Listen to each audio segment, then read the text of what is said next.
We are here on SummerSlam Recap Plus Raw after SummerSlam.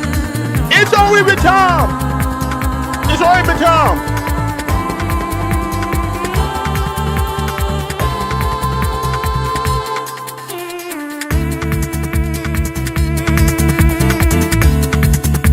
Yes, we are here, man. We're all here.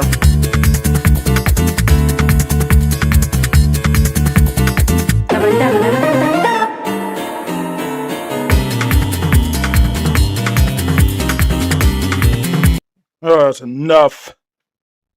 So, finally we up here. Finally we show up. How we do here on SummerSlam 2026 in this favorite recap of this show. We got to make some good use and make an example, because we got to get this on the day show, and we got Raw after Mania. There were 12 matches on what went down at SummerSlam. And yeah, this is what happened to have of this Saturday and Sunday for SummerSlam, because We thought at night one because night one is most definitely cooking. Yeah, night one is definitely cooking. If it's a solid show, it's definitely great solid show for all reasons. And yes, it's a week to build up and one feud. Years of waiting. There's one feud have years been waiting a long time ago. And here's what happened to match card and night number one at SummerSlam. And we kick this off for to kick things off at SummerSlam. We got Liv Morgan versus Io Sky, the Women's World Championship. Night one had the first match. Liv Morgan finally defended her world title after holding over 3 months. The champion now and the queen of the ring, Io Sky, just successfully made enough here. These two face each other. What happened to them several weekends? Several weeks, several singles. Because the last couple of years, you can see over the tag match, a 6-1 tag matches. Hell, you might have built up the chemistry. A lot of energy happened. Io Sky had a lot of chemistry of that time, but shit, it wasn't easy enough for her, but ain't that happened. The champion took right out of the gate, and what happens? She got a little overdue, and personality is what been going down. And yeah, and right now, because Io Sky came up here, absolutely, she came up short. Right when the Io Sky had to use speed and agility, Liv Morgan trying to take her shortcuts and take advantage on her.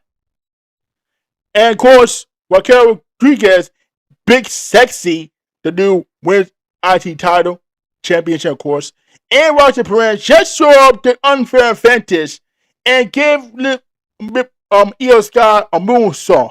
It took a little too long with the short moves, never ruined the match, but it did look like slowing down the places. But it did slow down. It never slowed down for her and Liv for well. But the 5 few minutes, but the best part of the match was Io Sky was definitely the star of the match. But Morgan prevailed, retained her title, not take away but Liv Morgan. But it was a good match.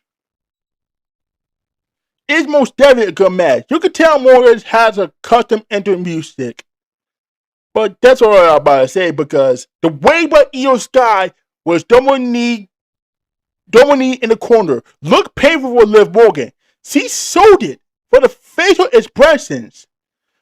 But it doesn't good to happen, but it really good. Liv Morgan was retaining the title, but I gave a C+, but hell, it is what it is. Next, the 6-man tag team action. The Usos, Sugar 2, aka the Bloodline, versus Royce Keys, Soul Core, and LA Knight. The last time I checked, this is a great match. This is a good match. The ongoing Bloodline as well.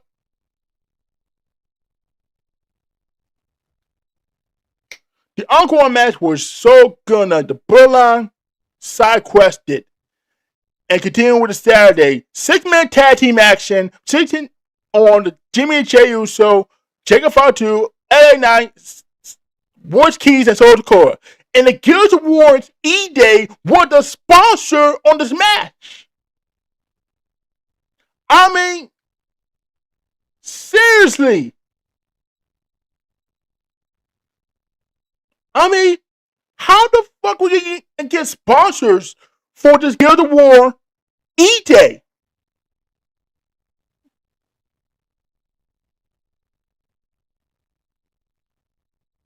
Man, but they got the props where they advertised the game during the entrance, but hell, it was that good. It was good.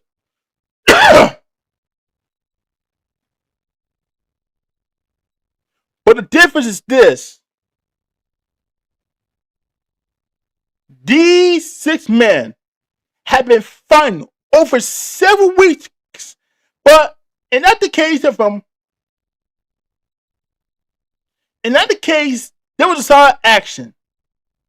But the funny thing in us is, we see Mark Henry sitting in the crowd, and he didn't slim down a bit, but shout out to Mark Henry, man. Shout out to Mark Henry, man. I wouldn't meet the man. I would like to meet Mark Henry the most of all. He is a legend. A Hall of Fame, Hall of Famer. I would like to meet the man himself, man, because the Gears of War stuff felt tackled. And there's a lot of incorporated interest so far, but Fatu's Max were kind of cool though. And the way they do about this, the funny item the most was Solo Sikoa doing the encore over Jay's music because Jay was hilarious. Because I laughed because Solo do the entrance thing, man. Oh shit, man. But they slowed down a bit too much. But the crowd was weighing with something happened to excuse to the cheer, and the pace would pick up. There was urgency to anything about this one. Royce Keys and Fatu took out on the ringside, and Keys had so much trouble getting up in the corner after that slam. Unfortunately, the way Royce Keys slammed Fatu over the barricade, it overlooked good here. And LA Knight, with a little help of Solo Sikoa, and they hit Jay with a BFT in the pin. The match, yeah, in moments, but it did it kind of short expectations, but this match has moments. The way it worked, between Solo and LA Knight, they hug out. So I get B- for this one. And yeah, it was a good point. It was a great match. But a little short. A little bit short. Next, the third match. Going through for this Nick Aldis. After Nick Aldis stepped in the ring for the first time over 3 years since TNA. The man who been taking on with the thorn in the side recently, Gunther. Even though I know Gunther was turning a bit of feud with Nick Aldis with a simple chain wrestling. And you know Nick Aldis, I spoke about Nick Aldis, he was known as Magnus, the leader of British Invasion. Yeah, because he was a tag team champion all time. He was a TNA world champion. I think we all remember him because I was never been thrown on the side with Gunther. But the better more it is, Gunther is playing mind games, but he's fired up Nick Aldis to annoy him. The SmackDown GM had a slow pace to more once. The Ring General is turn control and dominating him. Much like a 6-man tag that came before him, and they were slowed down much. Too bit. That's too much a bit. But the surprising thing is, Nick Aldis, he did look so good somewhere else. He had the rather for a while. He was doing anything. But he used to it. But he didn't have ring rust as you would expect him. But yeah, but Nick Aldis did an amazing good job at the play. Made it look like he had a chance to win. But in the end, we didn't play out. But Nick Aldis tap Gunther with his win with a sleeper. That was decent bout. That was decent. And y'all, you're crazy about this. The more crazy they get, the more thing the same. The Hall of Famer, Mickey James, was in the crowd cheering her husband. And she and her son was in the ring to embrace it after the match. But the crazy thing was happening is Gunther, he didn't keep up by all this work. All this will never fall if the Gunther didn't pack up. And I would say that was a B- for Aldis and Gunther. Shit, it was that too much on here. It was that too much on for them. I did not know it was that easy enough. Yeah, it was not easy enough for anyone else. It never a dull moment. It never been dull for anyone else. I would never say it. It was never been a dull moment. All right. Next up, we got the Fear Influence for the Bella Twins and Paige. And I got to talk about, let me talk on Twitter. Look at that talk on Twitter. Yeah, I got to see. Wait, oh, no. Shit.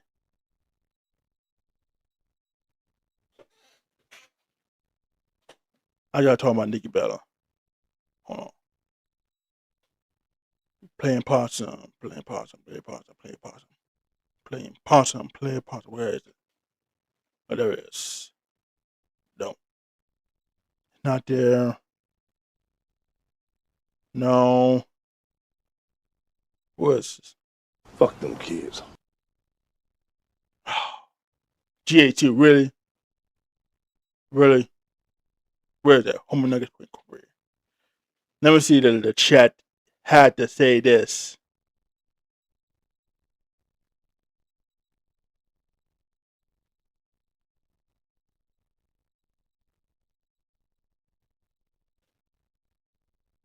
No. Where is it? What do they talk about?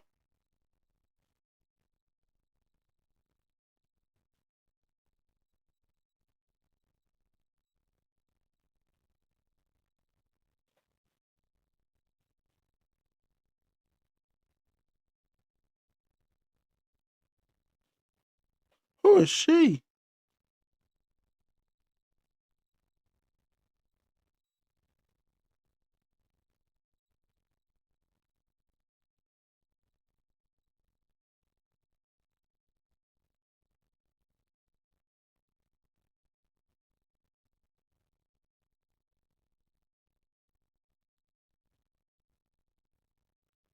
Hot Plates Count.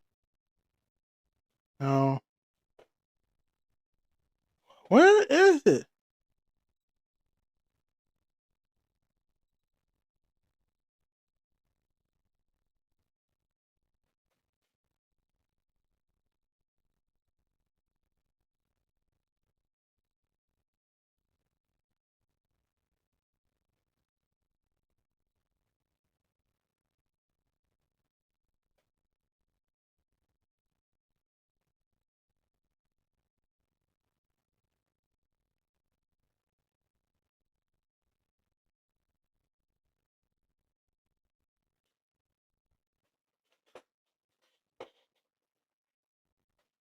Shit. Where's that?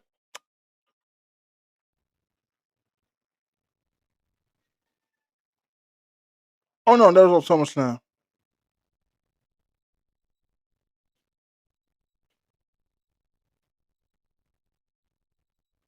Oh wait, it's FTF. Oh no, wait. Yes. No, it's on OTF. FOT. Let me see. I gotta check.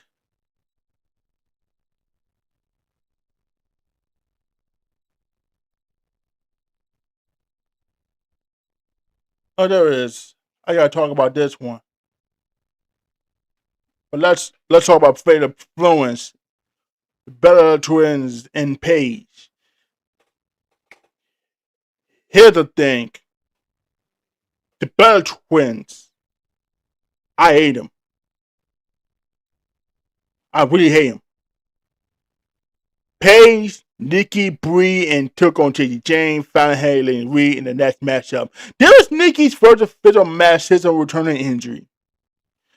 And Haley and Brie started the teams, but all 6 women were fighting with each other within. In the first couple of minutes, the rest was everyone watched everything. She missed the Fate Influence with the dirty tricks and fenders. But This is the weirdest thing I've ever seen in a match, but the two women was less experienced. They looked much better in the ring with 3 variants. Jay and Hay looked smoother and more confident.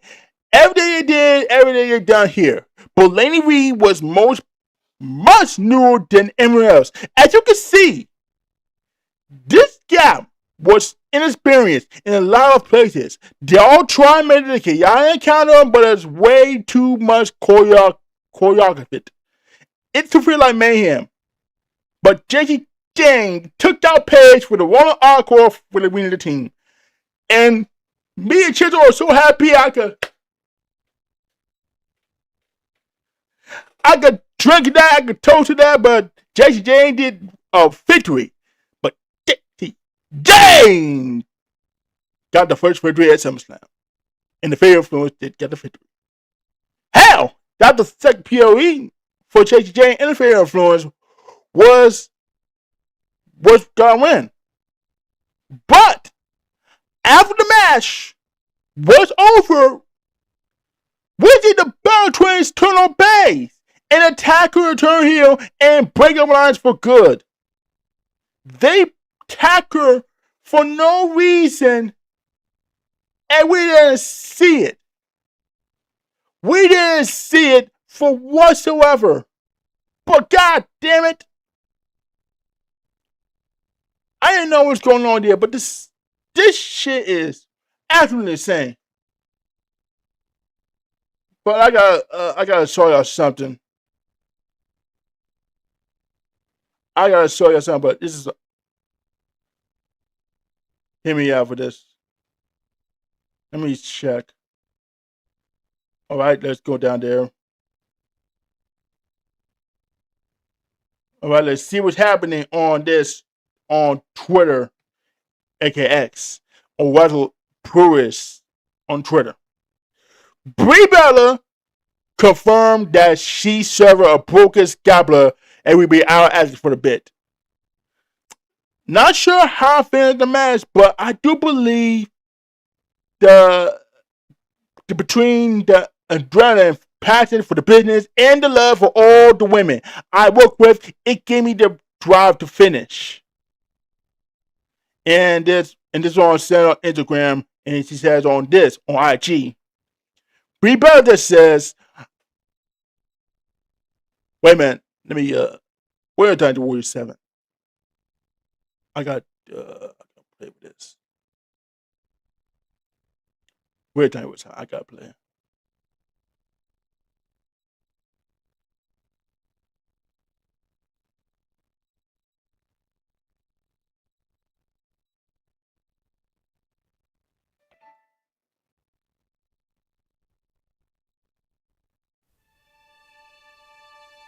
Let me see play it. He says here.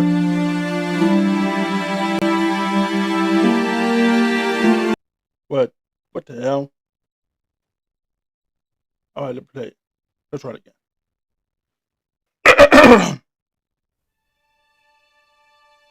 I wanted to thank you all for sending me all the love and warm wishes. When I was sitting in a hospital, I was reading everything you guys was sending my way. Love you all. Unfortunately, I'll be out for the bit. I broke my scapula. If there's one thing know about my sister and I is that we don't let broken bones stop us.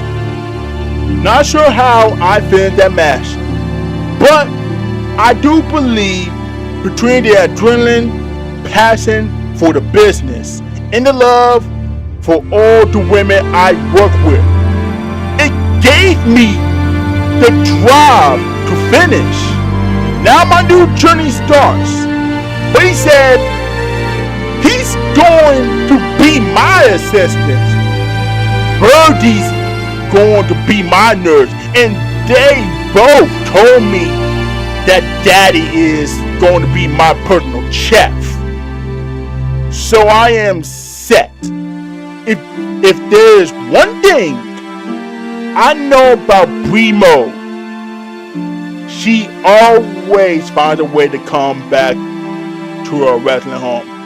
Let the recovery begin. Elder, shut up! You total page! You the total page! Really?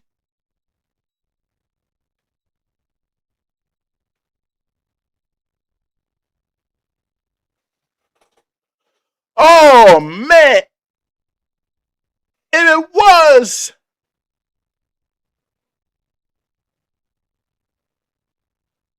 I would never do that. On Paige side, I mean, she had a neck recovery when she came back at WrestleMania 42, if I'm not mistaken. But now, I for one, she would never do that. Never. Never. But now we're going to have next match. Cody Rhodes for the CM Punk for the undisputed WWE Universal Heavyweight Champion. And I want to know about this. The Street Fighter intro match was kind of fun. Rose Gold match had a gal hair. And yeah, you know, when Cody Rhodes had gal hair on this one,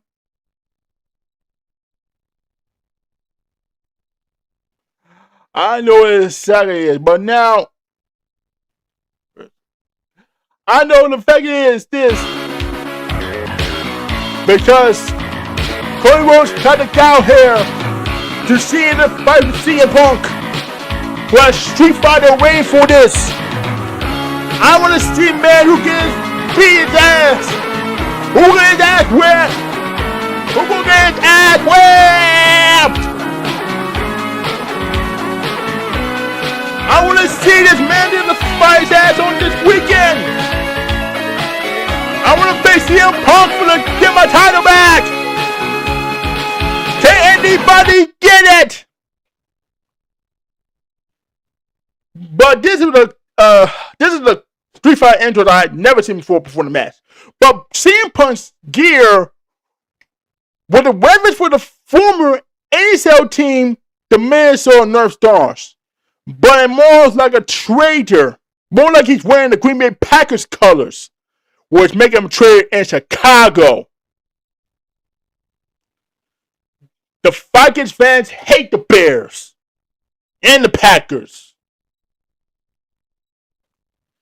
But the pendulum match, the night we saw Rose challenge CM Punk for the undisputed WWE Universal Champion. Both men wore that special gear, had different meanings, and both received warm welcome. The Bear Rings, they got into it. They didn't try to ease things to pick up the pace. And once Cody Rhodes, or I should say Raheem Rose, he looked like he had made his arm. Punk that started focused on Sam's submission finisher. But now, they did a good job for incorporating old school wrestling moves with the modern styles. It wasn't a high bar to clear, but this quickly became the best match we had gotten up to this point. This was back and forth, even match for the pro wrestling stuff, but it was making some different feel. From each and every match card, they got enough time. They got enough time to make this triple counter without the rush. But Punk did have a jumping head scissors takedown. Don't you see how much he did? The crowd did not seem to the match most of the time. It was kind of like strange. Because this was not strange enough for him and what else? What else?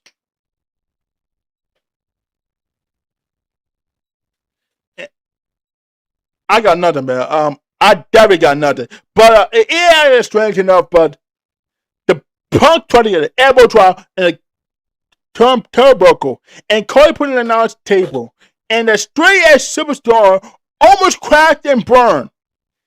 Rose took out the ref accidentally, of course. Both men hit their finisher. No one made the count here, but then something appeared that's happened. I just saw Randy Orton from the crowd. He came out the crowd and hit him with an RKO out of nowhere and made a quick exit. Punk did not see what had happened. He didn't see no as. Wait a minute. Did I hear the chain name RKO?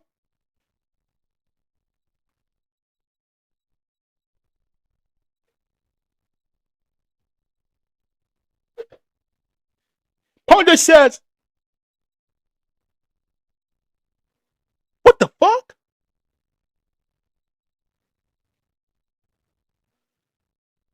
Punk didn't know what happened.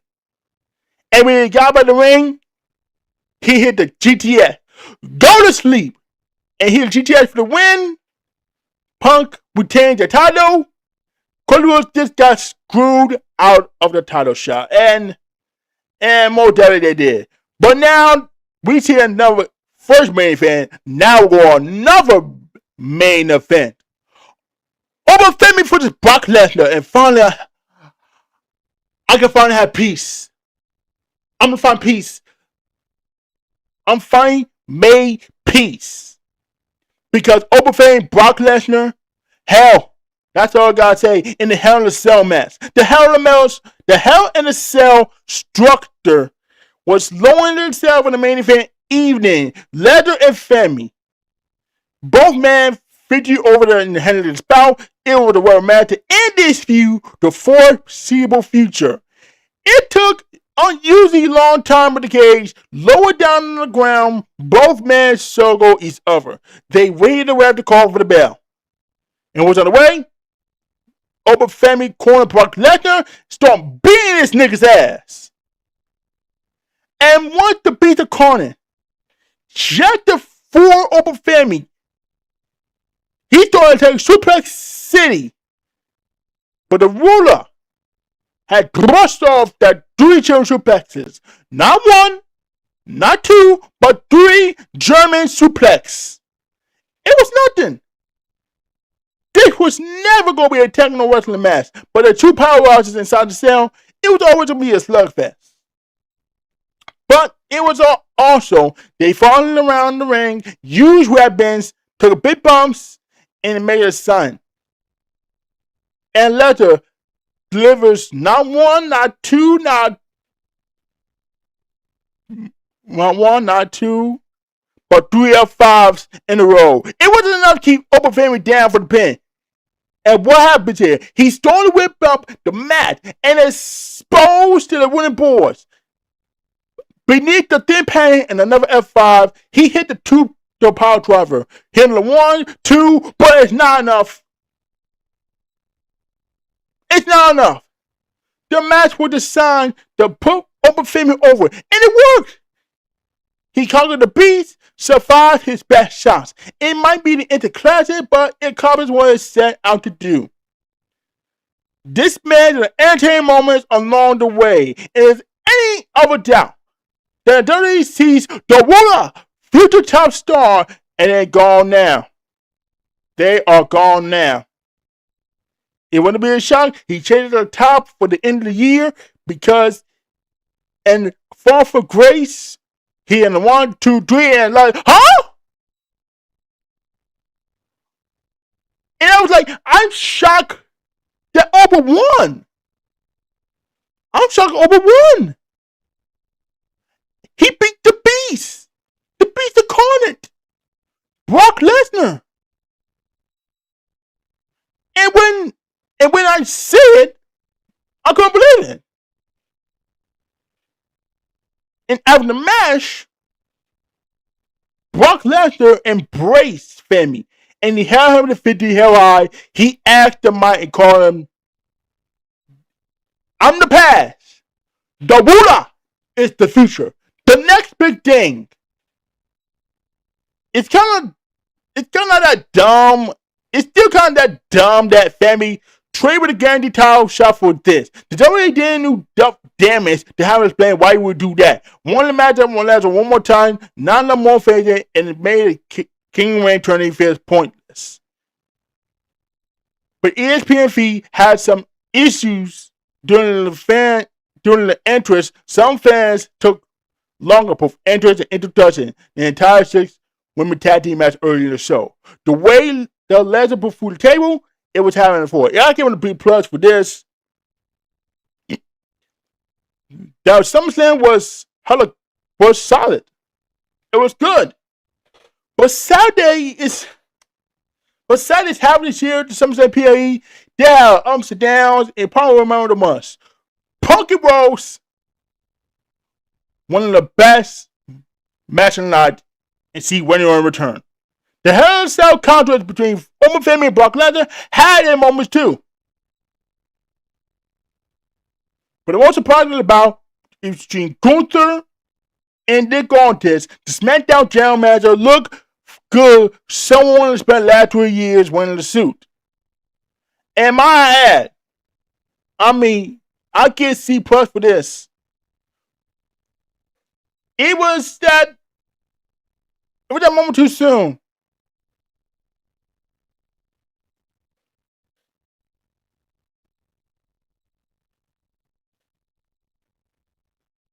Hold on.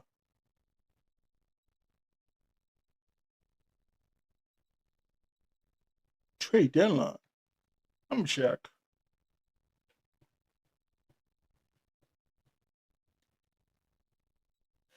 Let me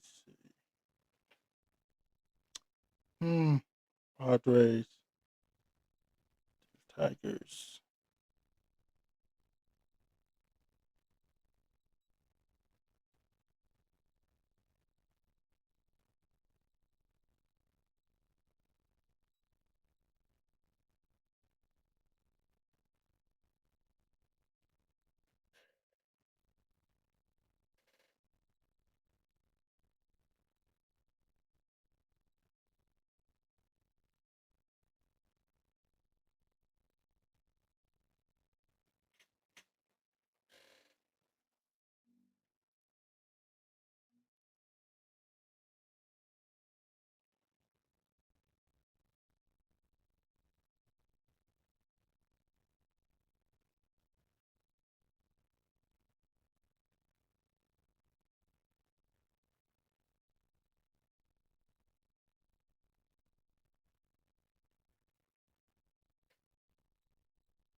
Uh,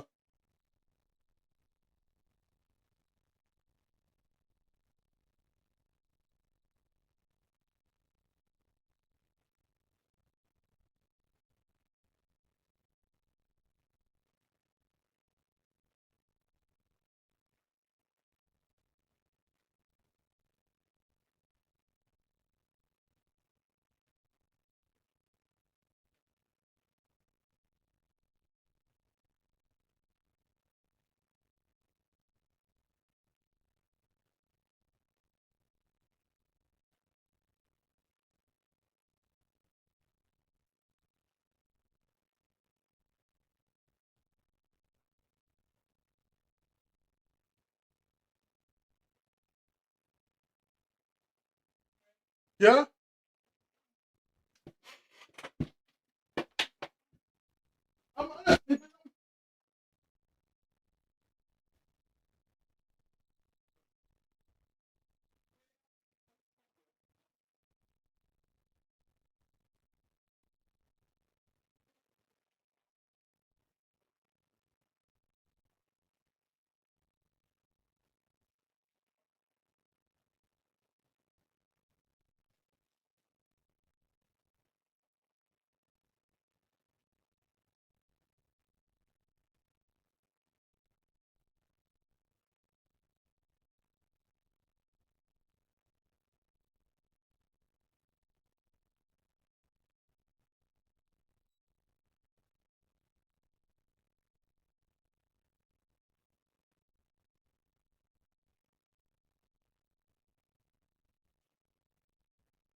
All right.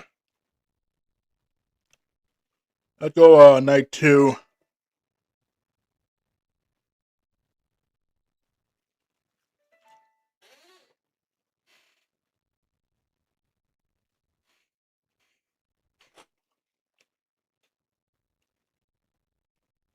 Going on night 2 update.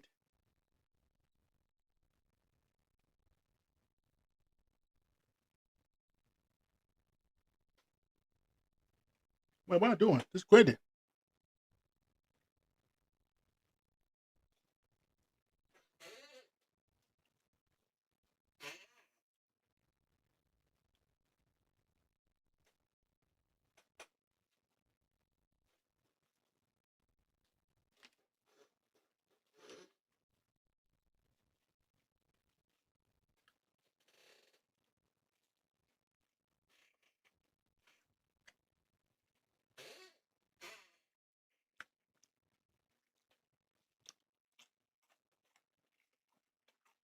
Hey, I had to do night 2, but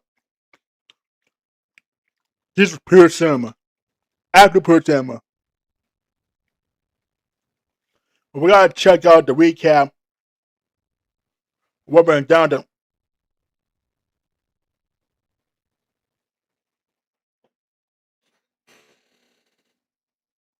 I must stay focused.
Alright. Starting the World Heavyweight Championship. And of course, we got Tom to kick this off. Start out with the number one contenders match. There's supposed to be one-on-one match between Finn Balor for the Sami Zayn. This is supposed to be a one-on-one match. He felt like a workhorse. He's longer there. It's supposed to be Finn Balor versus Sami Zayn, but it outlasted because Nick Aldis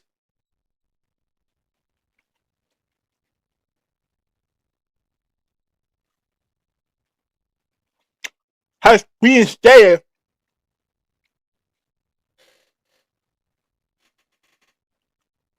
has absolutely reinstated. But yeah, the Wayne Jones Gunther was outlasted to a red match, but now it's a fair four-way. Kevin Owens made a triumph. Kevin Owens made a triumph return to the party kick over SummerSlam. 1 or 2 minutes ago, one of the two superstars at the last minute, Gentleman Nick Aldis has reinstated. The prize fight has been outlasted Gunther, and the president announced Finn Balor and Sami Zayn. Drama is longtime frenemy, and the star to secure a shot for CM Punk's undisputed WWE Universal Heavyweight Champion. But a fantastic match justified the fans chanting, saying this is awesome. It featured hard-hitting, in-ring action. Four men had shined in and late in the match. Kevin Owens' unloaded stunners, Don Finn Balor, Dan Coulter, before finishing with Sami Zayn, and the match has not only brought the goods between the ropes. And night 2 is the PLE genuine shocking moment of the broadcast. Furthermore, the first match between Kevin Owens and CM Punk, the two-man history dislike, who are yet to battle in the high-profile matchup in WWE ring. That's a marquee matchup for the hardcore wrestling fans with the two best targets in the business.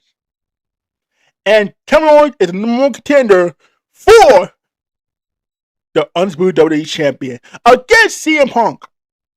The excitement level should be before this one.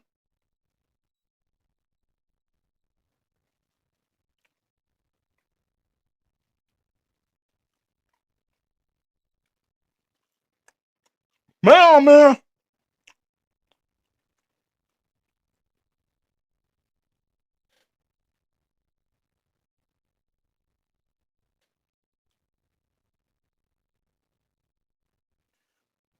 But Kevin Owens came back with a neck injury last year. But now he's back.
How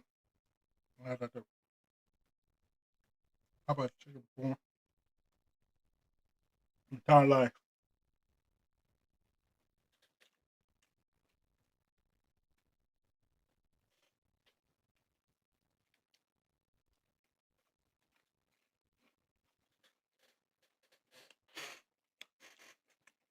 For him,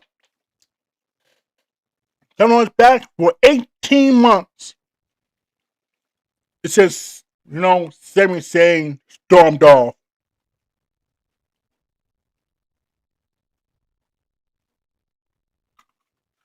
But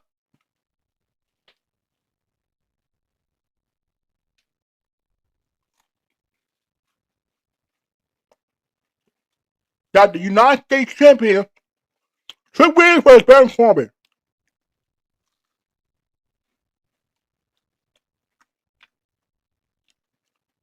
Because Lil Yachty has proved to be downfall on Williams Sunday.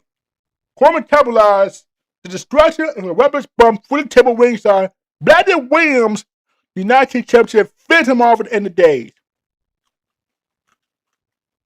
And victory, Corbin had the first U.S. title since 2017. She set upon to chase him to move to go forward. And of course, the perfect match is simple. The two guys had not one-on-one work on. Since, 2023, that they will cover the bumpy star and the fans hanging in the near fall. The Corbin bump to Teddy Hill for the win. Outcomes with the counterproduct in the benefit of SmackDown mid-card, which is the heavyweight babyface. And Corbin is the guy who is the guy that the part of WWE so much to do with a lifelong company. Man's a legitimate champion, but hell.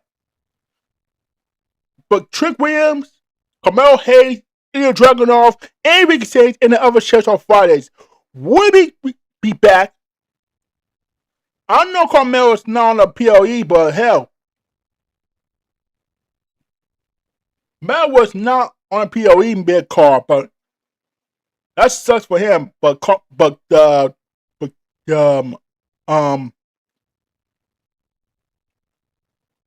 Barry Coleman, the 90 champion since 2017, he is back every single year. But I give C plus for this one, and the A plus, and the A from the Fair 4-Way. That's all I gotta say this. But now, moving on with the interim WWE Women's title match. Title ladder match. Yes.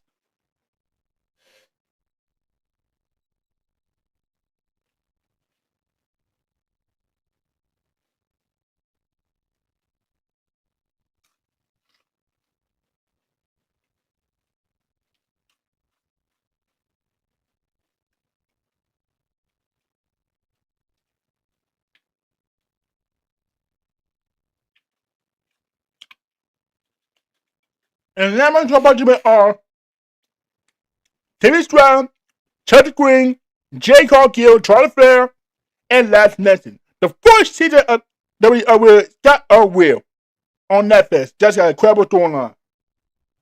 Chelsea Green, the breakout star of reality show and beloved underdog of SmackDown Women's Division, outlasted Flair, Nelson, and Cargill to win the interim WWE Women's Championship match.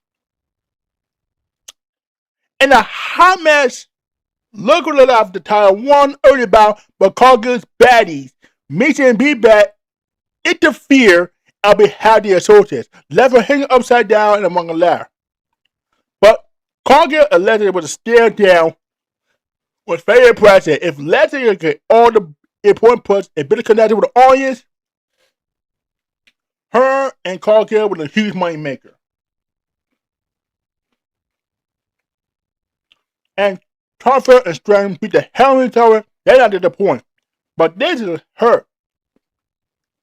But hell, it was that nothing but a hot mess. But Jay Cargill has jumped Strand and Lesson one ladder and then joined Flair another.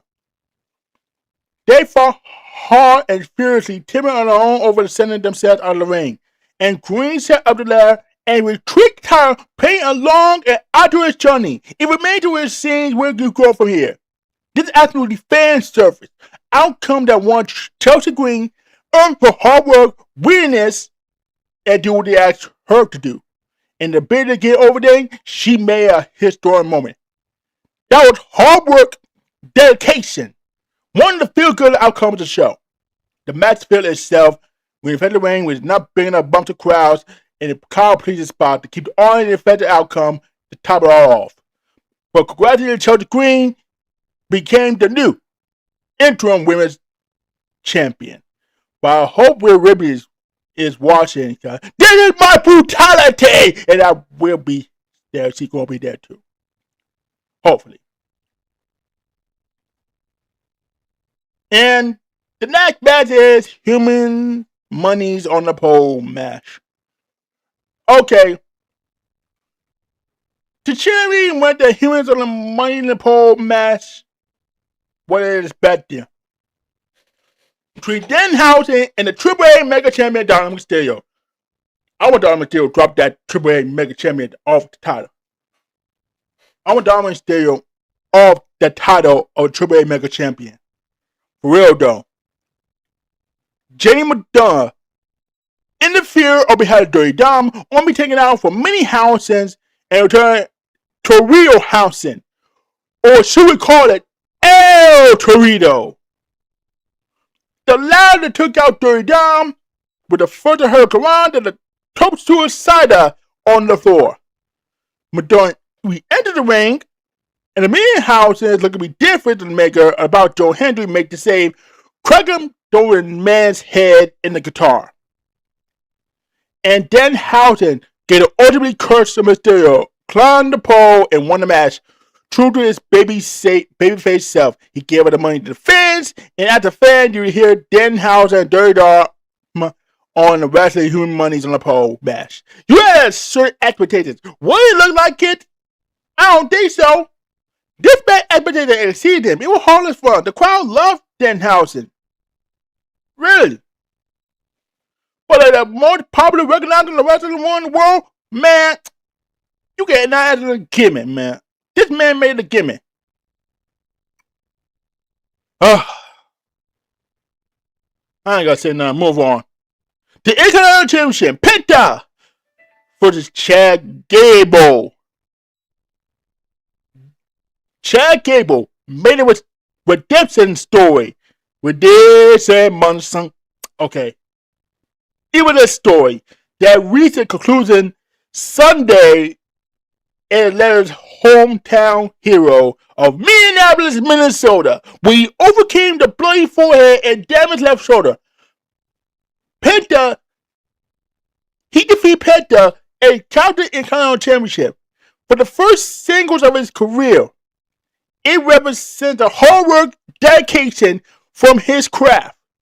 From American Alpha to Troy G to Alpha Academy to American Made, from man to El Grande Americano and back. He entered Sundays, show how to accomplish anything and everything except holding a solo title. His victory in front of his friends and family in the town where he grew up still besides being an immortal, satisfying culmination of his journey. And it came against Penta, who is dominant champion at the past year only enhanced for the moment.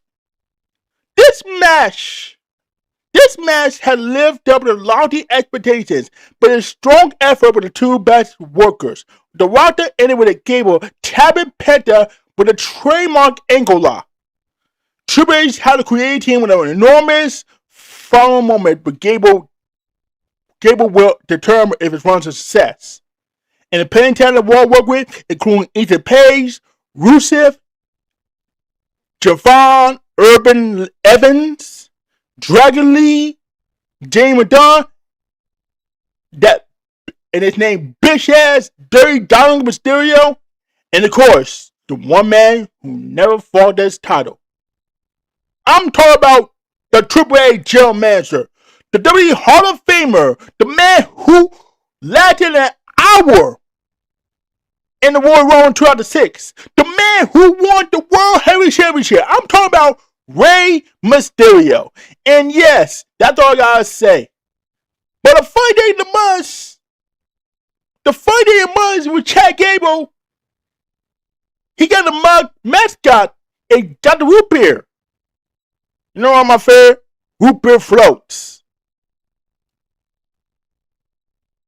On Tracy, everyone, listen. This is one of my favorite root beer floats on my favorite here. So, if my mom gonna make me some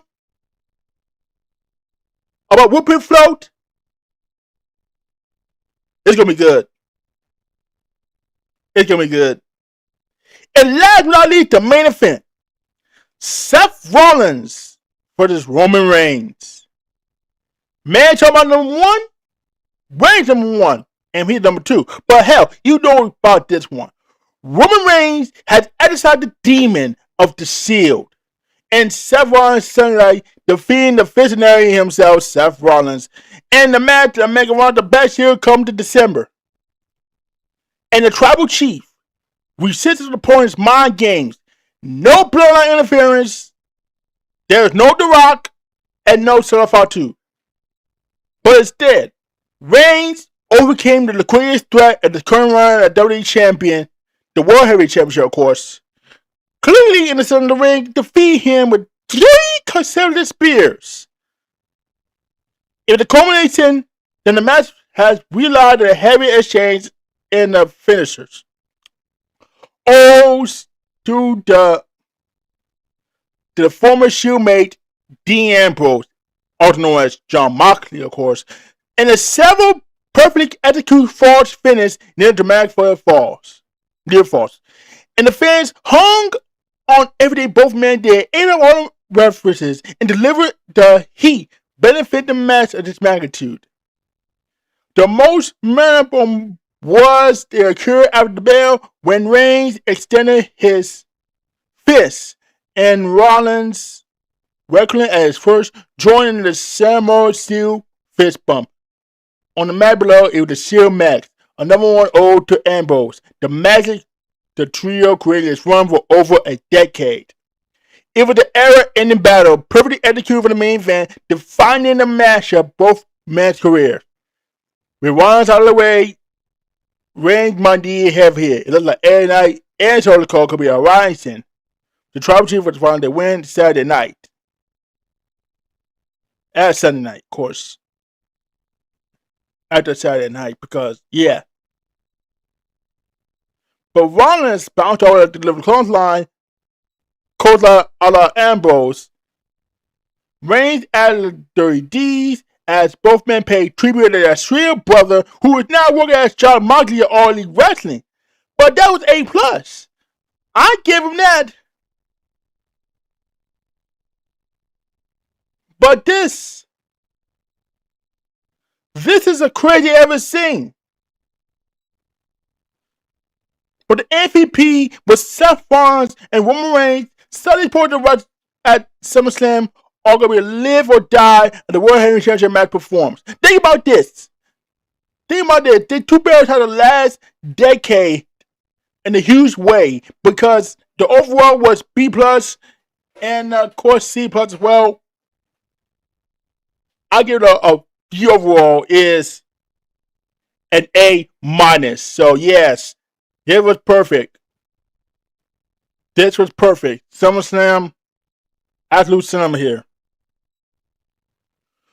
So, yes, this is a great runoff in SummerSlam history, and I did not know it's a pure cinema. I would never forget, and they don't. They will have a syndrome happening. So, I'm going to finish in, so be right back. And more importantly, I want you to listen to one of the Dynasty Warriors music. So, I'll be right back for that. Raw come up. We'll be right back.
SmackDown.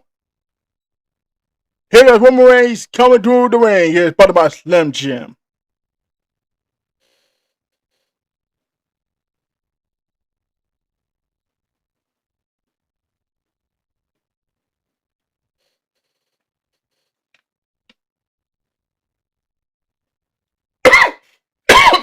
Give me a clowny.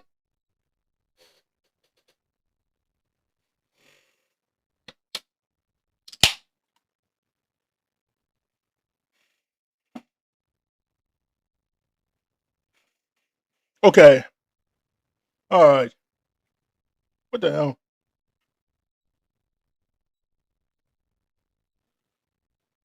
Cut it out. Oh. The man that keep doing this shit. Doing the same shit over and over again.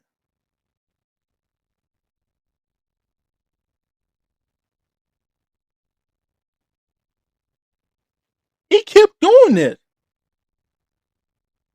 He keep doing this.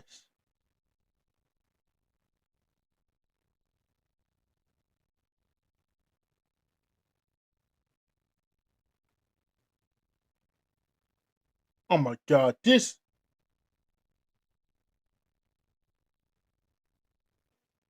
It's getting on my nerves, bro.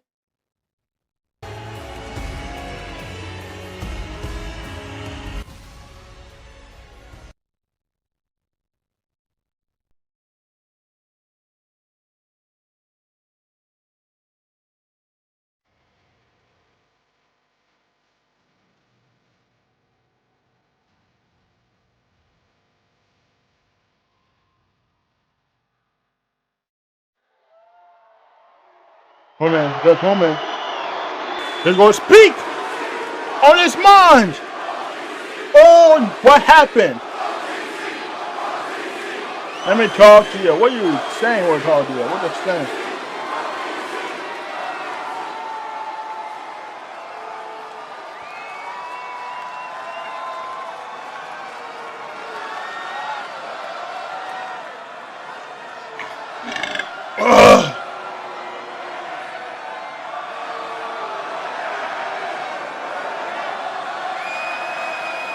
Oh no, I didn't.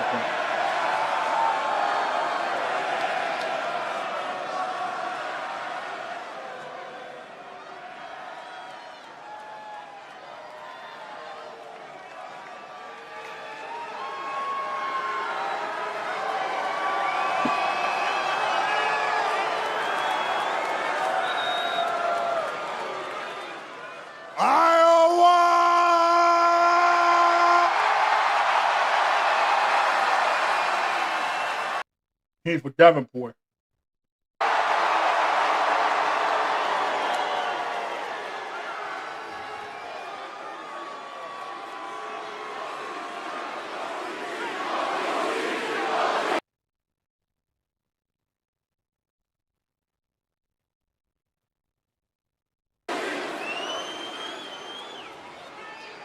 Well, you know your tribal chief. I'm a man of my word. I call my shot and I deliver.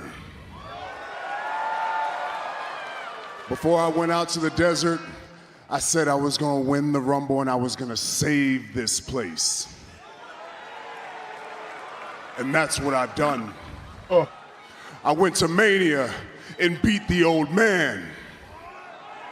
I owned the whole summer. Yeah. And last night, I beat Seth freaking Rollins. Oh yeah, he beat the old man. I talk about CM Punk. That's for sure. That's what I'm talking about. And I know in these parts, that stings a little bit. That's your boy, and he is my brother. And I think last night we may have found some peace, but you know the OTC, I can only acknowledge so much. but I don't mind if you guys do. Hey, it's Iowa.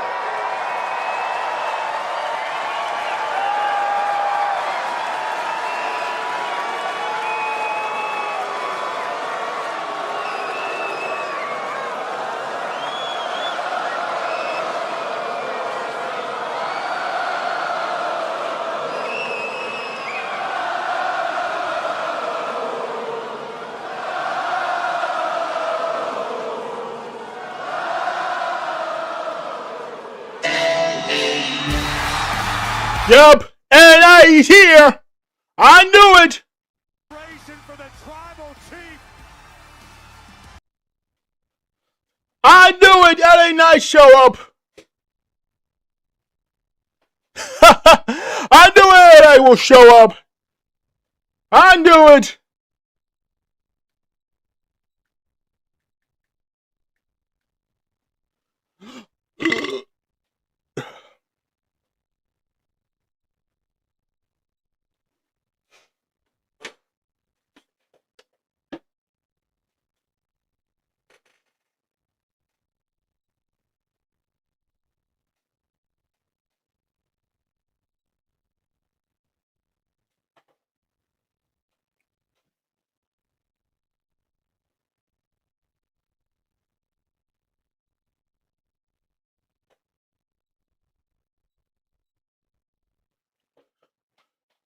So I guess over to go get a segment about how to figure out Brock Lesnar. Oh, yeah, another green shot guy. Oh, shit. Another green shot guy.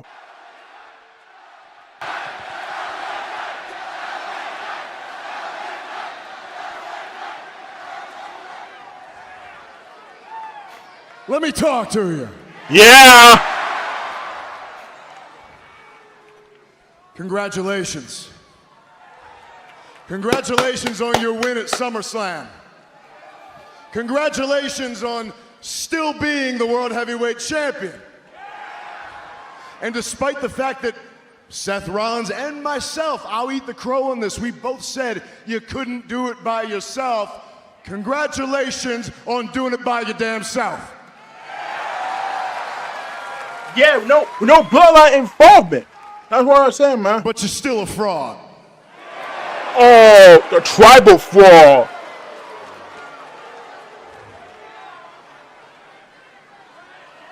I've been calling your name for months. And instead of you answering, you sick the dogs. You put the bloodline between you and me. Why beat all them so I want what you owe me? Now, you're probably sitting there thinking, well, what do I don't owe you anything, what do I owe you? Well, just rewind your mind a little bit. If you remember, last time it was me and you one-on-one, it wasn't so one-on-one. So what I want is what you gave Seth Rollins. I want you, I want me, no bloodline, no outside BS. We can do it here tonight. No, what's that bullshit? We can do it next week. We can do it at Money in the Bank. And if you need to wait all the way to WrestleMania, hell, we can wait that long and we can do it then too. But the bottom line is, the only right answer is yeah. Yeah. Oh, man. No.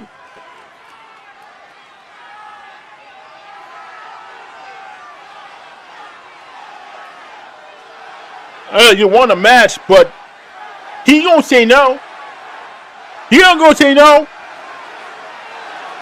He gonna say no.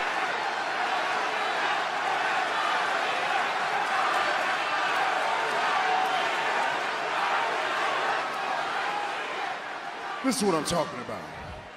Fraud. Who the hell are you talking to? Fraud. I only see one fraud. I don't come out here talking about being a megastar and then wear a Walmart watch on my wrist. A megastar. Zoom in. This is what a megastar wears on his wrist. You understand me? Skeleton tourbillon. And this is what I'm talking about. Everybody's running their mouths. What have you done? Oh, you beat my cousins. Oh, man, I'm happy for you. I'm very proud of you. You won a 6-man tag match. What else have you done? There's no validity in anything that you say. You haven't won a tournament. You haven't won a battle royal. You haven't won a big match. Please, let me know, huh? This goes for everybody back there. You don't get a #1 contender shot by bitching and moaning. We ain't gonna just sit here and complain anymore. God you might damn. have wasted my cousin's time, but you ain't gonna waste mine. Get in the back of the line.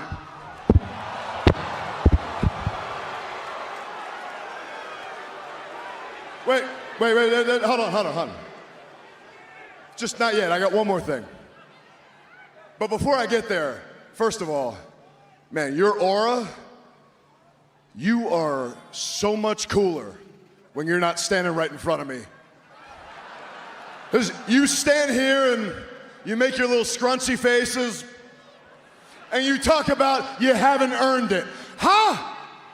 Never. I've earned it time and again, and it took you and 38 people to beat me. What a coincidence that you and Seth were in a group called The Shield, because all you've done is use the numbers, the sneak attacks, to shield you against guys like me. Because Yankee, Oscar, uniform. Sierra, uniform. Charlie, Kilo, you suck. You're a fraud and you're the biggest vomit in the business. You're on another level because you hold that championship. But don't get lost in the sauce, brother. You're not on my level, pal. I'm lightning in a bottle. I'm everything you wished you could be, but you couldn't. So I'll tell you what, when you figure out where to buy a pair, if you can't grow one, Yankee, come back and let me Oscar. know, and I'll smack you back to factory settings. Because I know, you know, the whole universe knows the uncrowned champion of this world, with everybody saying, yeah. This nigga's cooking. Man saying Yankee, Oscar, what the hell? I didn't know no LA was talk shit for damn reason. So, I think LA these number contenders ain't bitching and moaning. Whining and crying all day to get a number one contender. I mean, let's be real with this one. I don't know what Roman Reigns gonna do and what Roman's gonna do. This gonna happen. Ago. You said last night at SummerSlam it appears that Roman has been able to shed his obsession with Seth freaking Rollins. Unfortunately for the OTC, doesn't seem like LA is seeing the same therapy. I mentioned earlier, great SummerSlam weekend, including the main event from SummerSlam Saturday. Oba Femi, Brock Lesnar locked inside Hell in a Cell. The final part. Inferno. SummerSlam Saturday.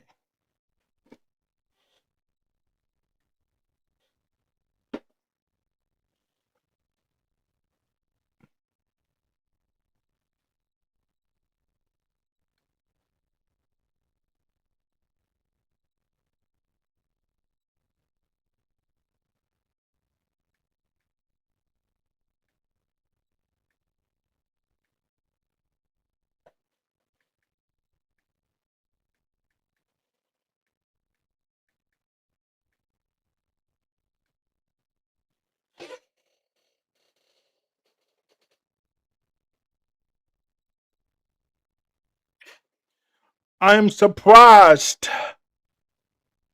Oba Family's next big thing. Epilogue.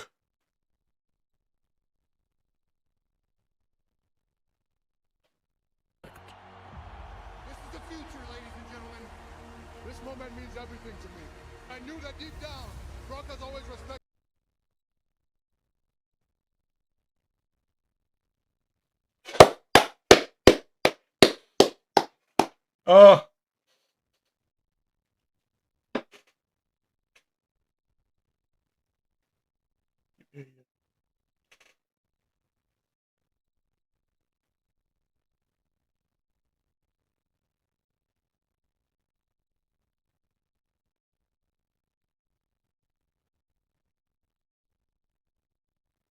Oh, come, you stupid idiot. And I keep going wild here. Day Night Raw. A mixed weekend for the Judgment Day, but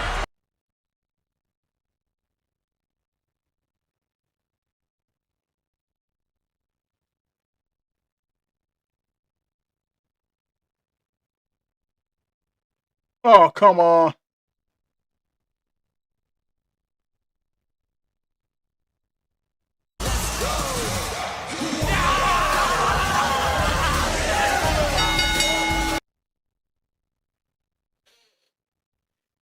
He keeps going with us.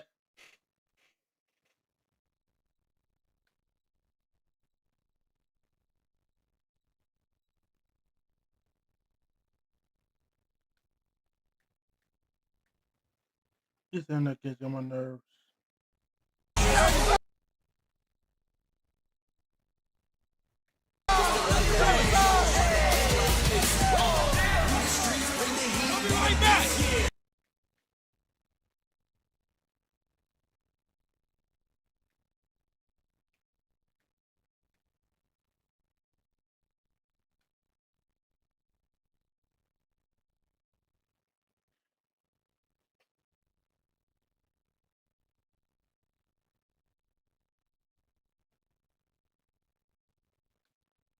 To get bouncy. I stop this.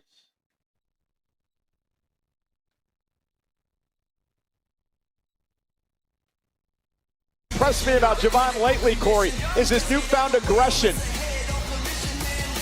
I could.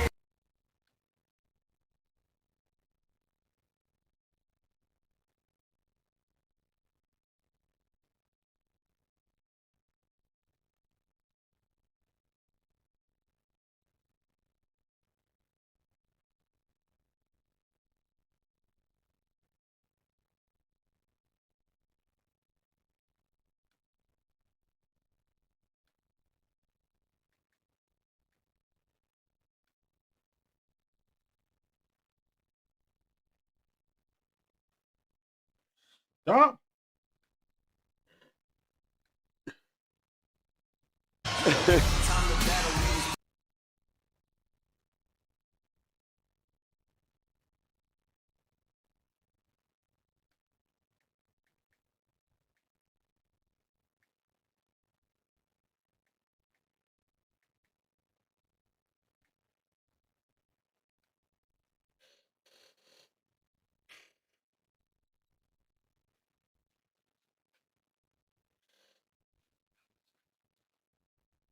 All right. Man. Right now. Because everybody uses that term. Oh, if you like something, oh, you're lazy. What? I like that. There's a difference between glazing and actually just showing appreciation and liking something. But most people, they just cling on to fucking catchy terms and run that shit into the ground. Like, that shit is, it's so cream, bro. It's so cream. What Paul Heyman does, that's glazing. That's exactly what Paul Heyman This does. I got on my damn nerves. That's glazing. Like, what are we talking about, bro? Continental title picture. He called me Mike.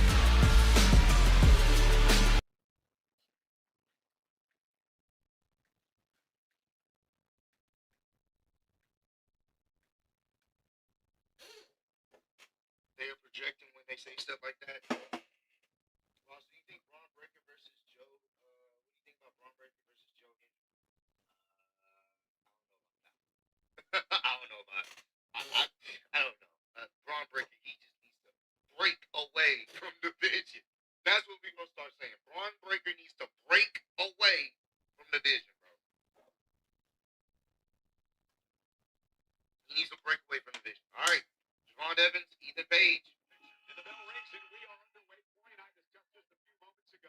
You know, Javon Evans loves to have fun. He loves to entertain. He's a high flyer. But these two know each other very well. It is the 5th time that they've... Oh, they're talking about his new urban aggression. NXT. You're right. This is one of the most. At the end of the day, you have to recognize the situation when the time is Okay. right, plant your feet and let your hands fly. We've seen a lot of that from Evans lately, and it's going to serve him very well. Just a few moments ago, you know, Javon Evans loves to have fun. He loves.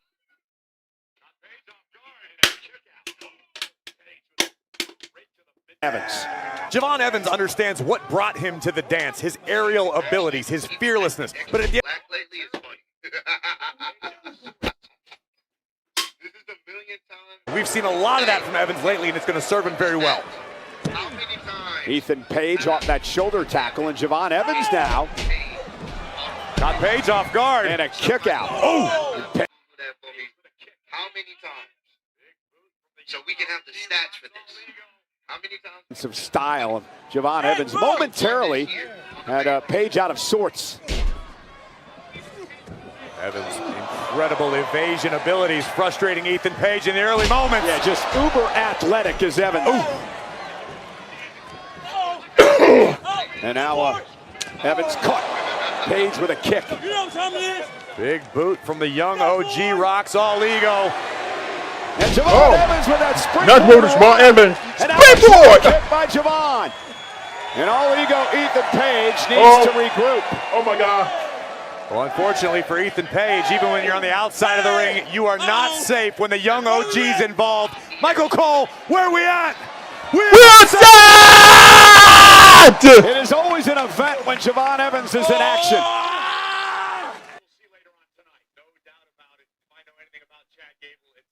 Another look at the height and the distance, making it look easy. An absolutely fearless young OG making the climb to the top turnbuckle. Page in trouble here. And Evans now. Wow! Spotty to Ethan Page. You have to believe, Corey, you're perhaps looking at some future contenders here to the new Intercontinental Champion, Chad Gable, who we'll see later on tonight. No doubt about it. And if I know anything about Chad Gable, it's he expects to be a fighting champion. Gable will demand that of himself. He's going to want to take on the best. And that very well may include the young OG or Ethan Page. Big right hand. Oh man, that's Evans avoiding Page as he headed toward the corner. It's what's made the young OG so successful. It's almost like every time he steps in the ring, Javon Evans shows us something new. He adds a new wrinkle to his game. That's what it takes to make it to the top. Roll up, shoulders down, kick out at 2. good over Femi. Evans with a drop kick, and again Oh, he's over got Van tonight, Page line. all out of sorts here. Another cover and another near fall.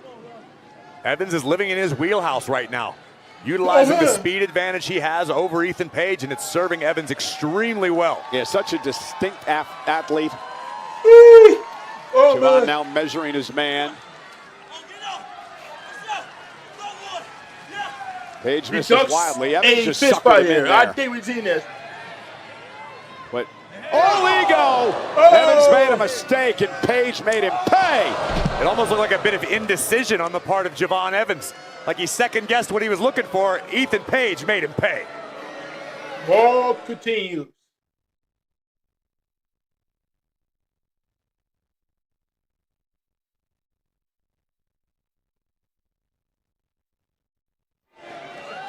And just like that, all ego Ethan Page has taken control. And what we just saw was one of many reasons why you can never truly count Ethan Page out. Yes, I know some may find Ethan a bit abrasive, a bit egomaniacal, but at the end of the day, he is a world-traveled veteran of this game, a student of the game.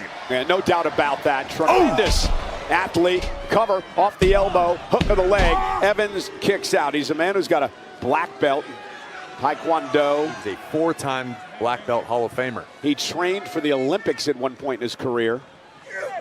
And now a backbreaker to the spine of Javon Evans. You notice how the focus has switched, the intensity in Page now. And this is a pace that is going to benefit Ethan Page. He's a very cerebral competitor, always trying to think 2 or 3 steps ahead of the competition. Oh my goodness! Talk about letting your hands fly. What a forearm from Page. Rocking Evans and then driving him face first into the turnbuckle. Now this battle seems to Javon Evans. Ethan Page accomplished last week in the matchup against Rey Mysterio. And look at the smile on Page's face. Again, you don't have to be a fan of Ethan Page, but you've got to accept the reality of the situation. This is a talented man. Well, that's how I describe myself. I think the guy is abrasive or egomaniacal? Both. But he's a tremendous athlete as he's displaying here, grounding Javon Evans. I look at it this way. If you're not going to sit out here next to me and say nice things about Ethan Page that are deservedly true, then I'll do it. But do you think if he was a bit more humble, it might help him in his career? No, I think if Ethan Page was any more humble, he might not have made it to WWE, and he might not find himself in the hunt for the Intercontinental Championship. And Evans trying to fight back. Oh! Sometimes you got to toot your own horn. Cover! And an air fall as Evans gets the shoulder up. And is Page beginning to get frustrated against this opponent that he knows so well? At this particular juncture, it certainly appears to seem that way. But again, Ethan Page has a world of experience to fall back on. As long as he keeps the frustrations momentary, shouldn't be a problem as the match goes on. These WWE fans here tonight in Des Moines trying to will Javon Evans on. But the ability to frustrate his opponents is almost a special power possessed by the young OG Javon Evans. Just when you think you've got him down, just when you think you have Javon where you want him, he changes it all on you. Ask Rusev all about that.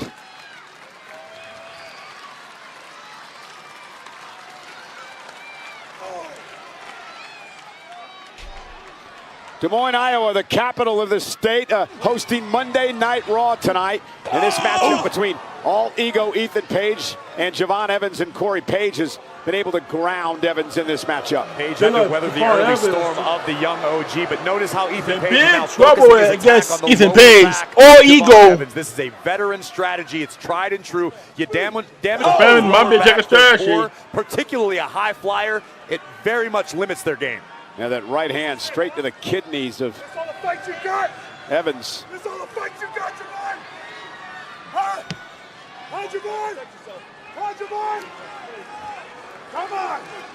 Caution Ethan Page in this instance. You don't want to mess around with the young OG. Yeah, don't give Evans a reason to fire up here. And that's what Evans is trying to do. Another right by Javon. And here comes that aggression we talked about with Evans. He can brawl when he needs to. There's a time to fly and a time to fight. Page missed wildly. Oh, big slap by Evans. Oh, and a kick right to the spine. Page is in big trouble again. Javon, springboard. That crossbody taking out Page. And Javon Evans has kicked it into high gear. You see the intensity in the eyes of the young OG. Oh, and what a move by Page. What a strategic move by a cerebral Ethan Page. Brilliant. And Page dropping him right on the back of his neck. Cover. And able to kick out his Evans. But what a move moments ago by Page. We talk frequently, or I do at least, about how cagey and clever Ethan Page is. Look no further than what we just witnessed. And then following up with a, I don't even know the name of that. I don't know if I've ever seen that maneuver before. Some sort of cradle side suplex from Ethan Page. But the young OG still hanging in there. Ethan Page able to stop Javon Evans' rally, at least for now. We call that a Canadian suplex? I mean, he's pretty much the best Canadian. He was going for the egoplex here. That is his finishing maneuver. And Javon Evans counters, pulls him up, shoulders down. Page kicks out. Oh, Evans! Able to shift his weight midair. And now Javon's got an opportunity. Here goes Javon's opportunity. Yeah, sends Page right outside the ring. But Ethan Page grabbing the ankles of Evans. Look out, Cole! Oh! Again, the small of that back right into the corner of our announce desk. And Evans now sends Page face first. And now into the post. And Javon Evans is bringing the fight to Page.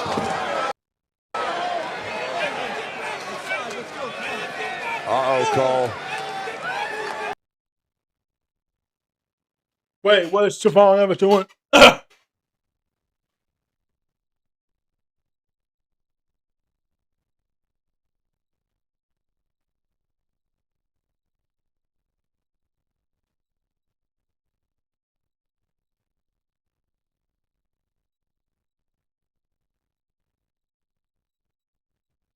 Wait, what the hell?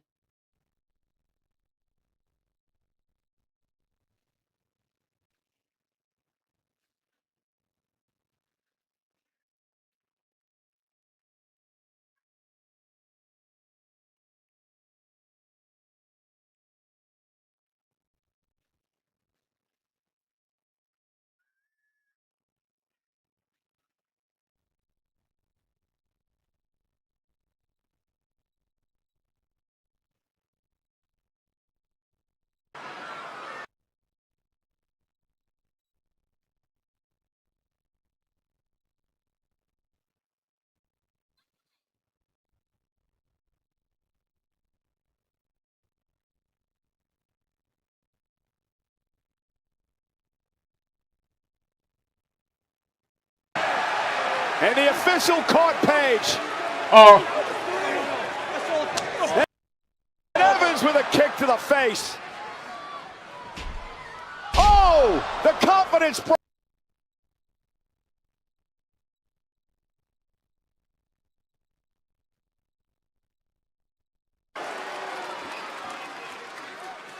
oh. Now even Oh, I'm planting him. Javon Evans. Is it enough here? Evans still in the fight. And Javon Evans still have.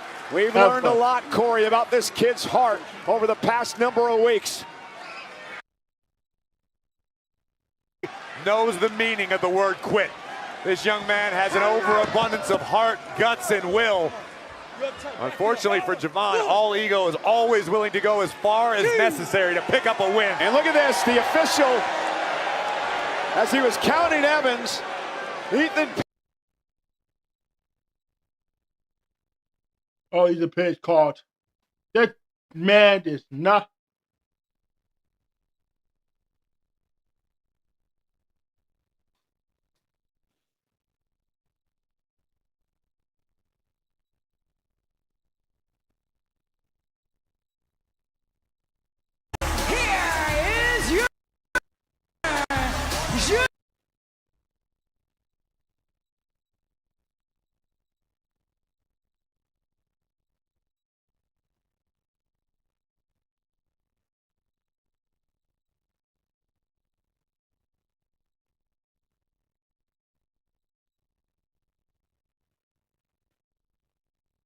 This internet getting me nerves.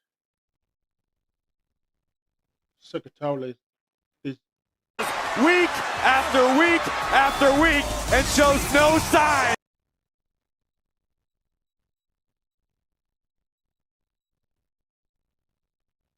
Wait a minute, Big Cass! Big Cash with a big boot. Oh my God! We knew Cash was returning. We've heard about it for weeks.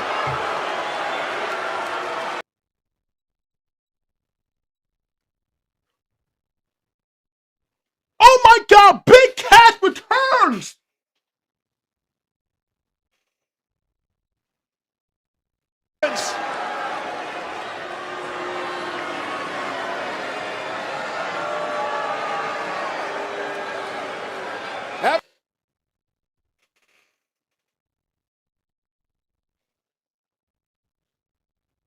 I guess they were right. There's no Enzo.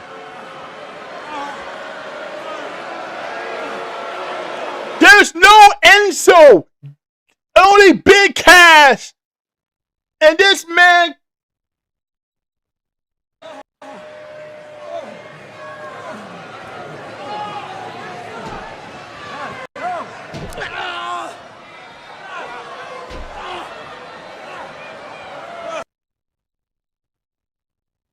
This man's a monster here.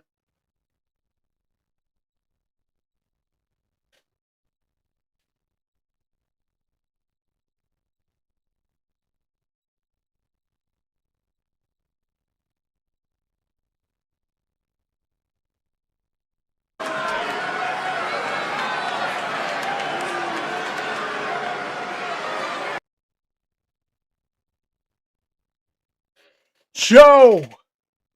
This man.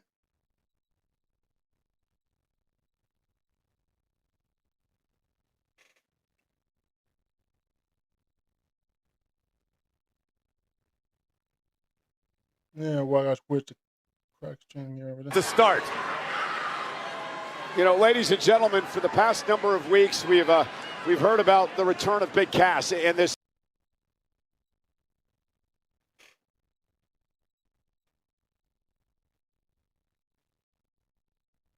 A six-man tag team match against the Bloodline.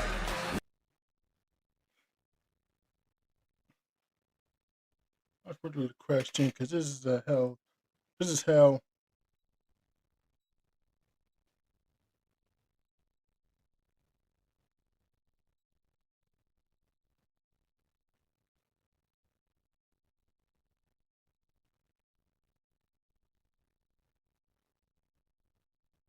FT from the megastar and a massive win to get past the Bloodline. I'm not trying to go back to my old ways.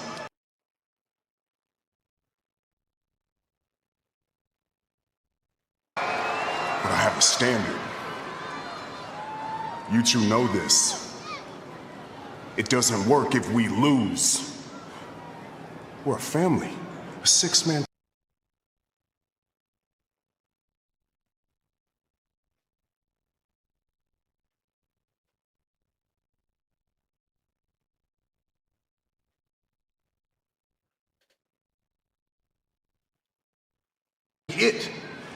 An LA night, this is crazy. This fool coming out here calling me a fraud, disrespecting me, and Royce Keys. What, Royce Keys? Royce Keys? Whatever his stupid name is. Why do I keep hearing that he's your family? Jacob, are you my family? Yeah, right? Royce Keys isn't my family. He's not your family, right? He's not related to you, is he? Therefore, he's just one of the boys. Don't let these circus folks confuse you. This is it. We're the only bloodline here. This is all we have. Trust no one. Hey, Ooze, just say the word, we'll go get LA Knight. No. No word. No play. Shut it down. You had your chance on LA. Leave that fool to me. Don't touch him. Don't touch him. It's just me coming on through here with my Walmart watch. Leave him alone. Watch out. You don't want your daddy to come back and put you over his knee, do you? Boys, I'm out of here. I'll see you all next week. Y'all have fun, okay? You be good. I'll see you guys. Yeah. Oh, well, he ain't playing around. JCJ.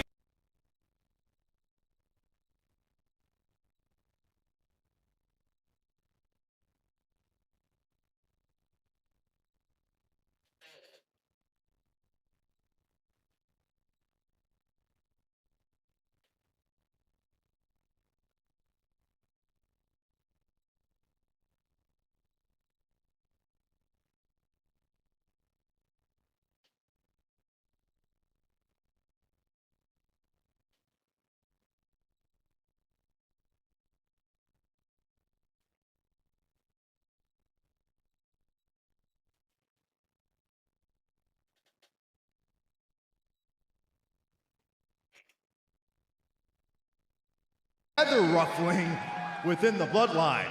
But right now, I'd like to welcome my guest, Lyra Valkyria.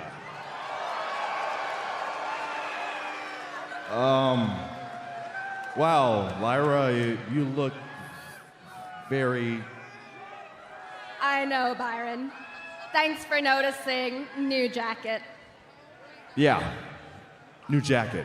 Anyway, I wanted to ask you a follow-up question to a statement you made recently about wanting to focus on recapturing the Women's Intercontinental Championship.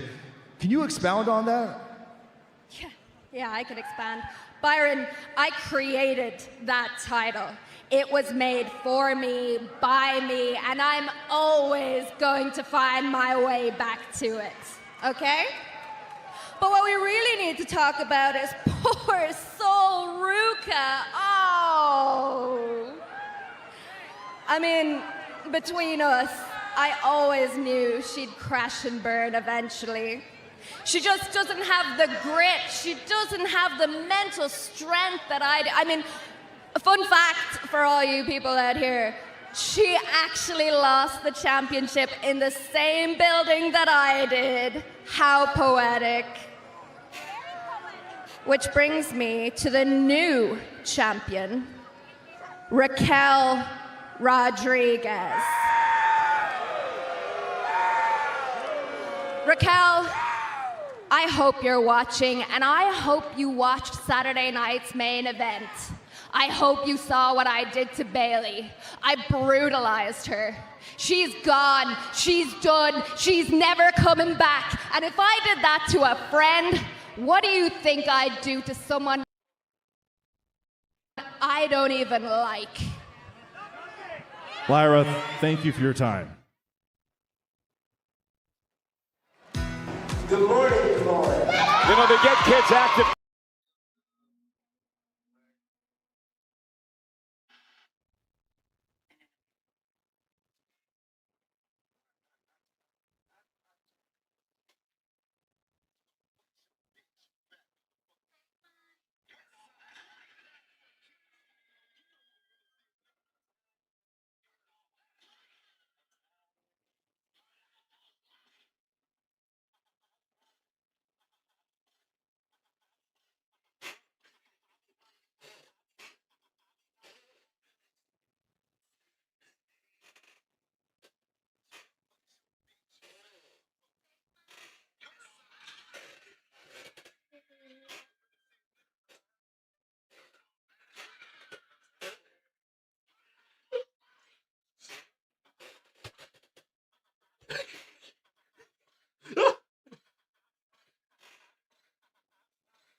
Wait a minute.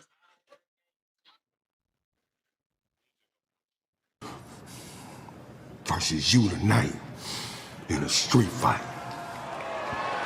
A street fight? And I dog walk your ass tonight.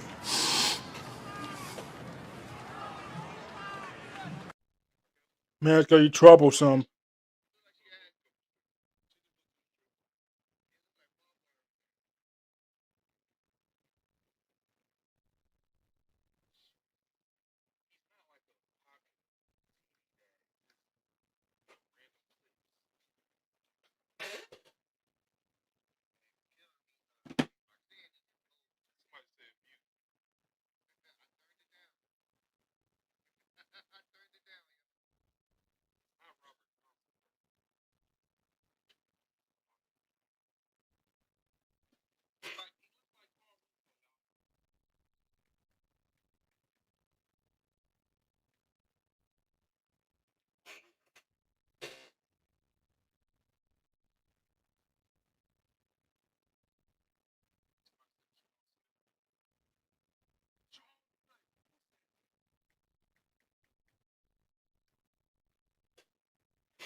best in the world.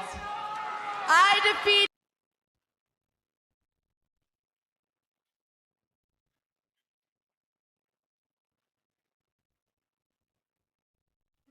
I'll give Io Sky props because she has been the only woman brave enough in this division to challenge me.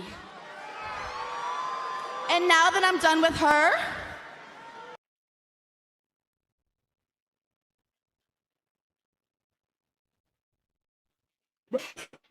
do you see any challengers? No, I don't see any challengers. So do you guys know what that means? That means that I'm going to be the longest reigning Women's World Champion of all time. But that's enough about me. That's enough about me because I want to take this moment to talk about another member of the Judgment Day. My best friend, my sister, someone that I am so proud to call our new Women's Intercontinental Champion, Raquel Rodriguez!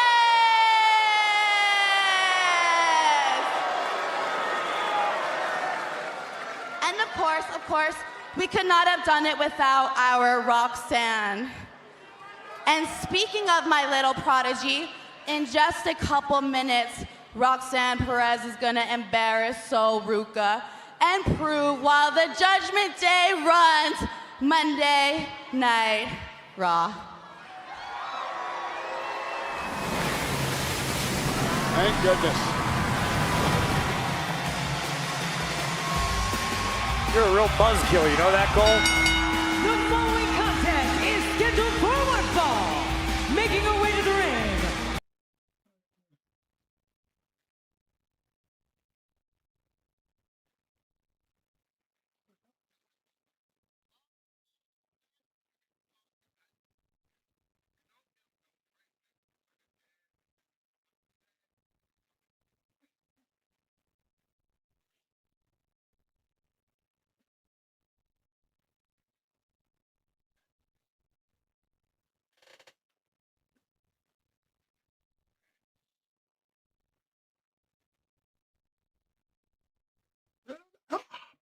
Sol Ruca going right after Roxanne Perez, and you can't blame her. Perez and Raquel, I should say Perez and Liv, helped Raquel to win the Intercontinental title last week. It's not Raquel's fault Sol didn't have any friends.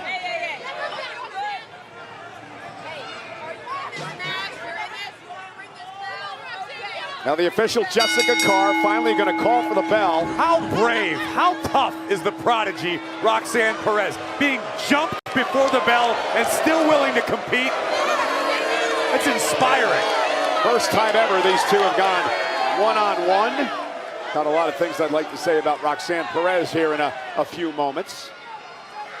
And Ruca begging Perez to get back in the ring. Are you waiting until Liv and Raquel get far enough away that they can't hear the blasphemy you spill? Well, maybe. Smart. I'm begging Roxanne to get in the ring and actually start the match. Oh, okay. It's all right for Sol Ruca to jump Roxy before the bell, but God forbid Roxy want to take a minute to recover. Oh, that's right. I forgot. She lost the championship last week in a 3-on-1 situation. Oh, and here's Perez. Off the distraction by Raquel and Liv, and now Roxanne Perez hammering away on Sol Ruca. Oh yeah, the guy played Rock. Roxanne reminding the world why she is. I guess she is. Always 2 steps ahead of the opposition. Think of what a win tonight could mean for Roxanne Perez, as she is the only current female member of the Judgment Day without gold.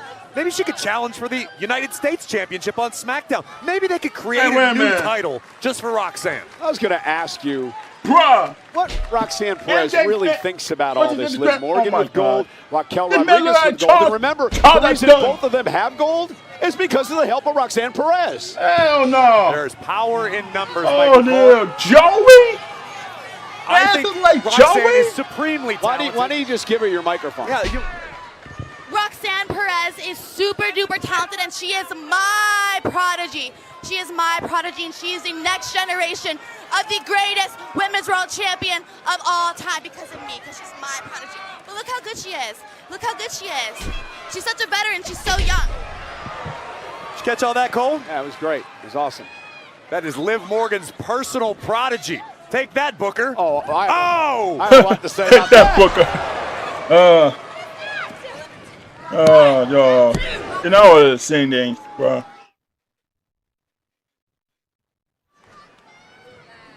And we are back here on Monday Night Raw from Des Moines, Iowa. Sol Ruca, the former Intercontinental Champion, hoping to settle some scores here tonight. First with Roxanne Perez of the Judgment Day. Remember, Corey, Ruca lost her title thanks to the help of Liv Morgan and Roxanne Perez when Raquel beat her last week. And unfortunately for Sol, she's got to find herself at the back of the line and likely has to climb the mountain that is the Judgment Day. That means somehow getting through the prodigy, perhaps having to fight Liv Morgan en route back to Raquel Rodriguez.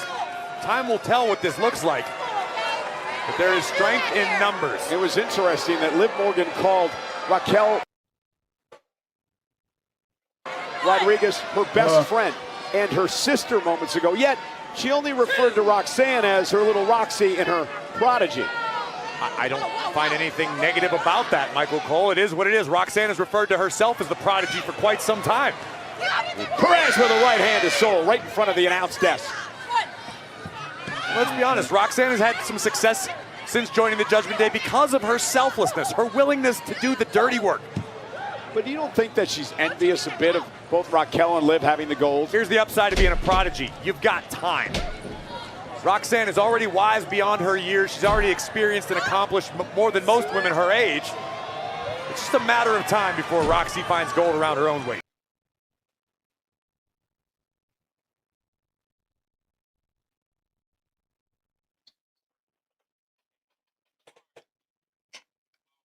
Not bad. Everything. I do a raw graphic. It's not bad. Not bad. I don't know what this internet. This stupid ass thing.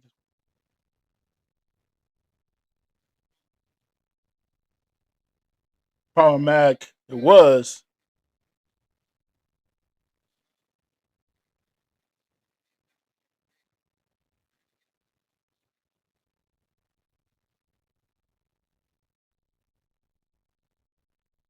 Where's Ivy now?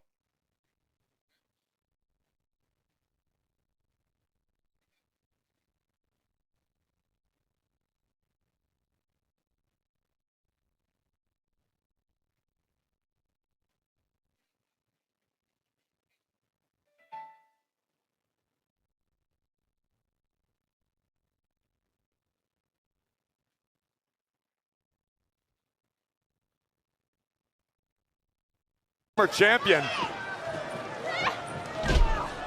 And a third time. That caused some serious damage to the spine of Roxanne Perez. Can Ruca maintain this momentum? Perez rolling through. Went for that uppercut, caught by Sol.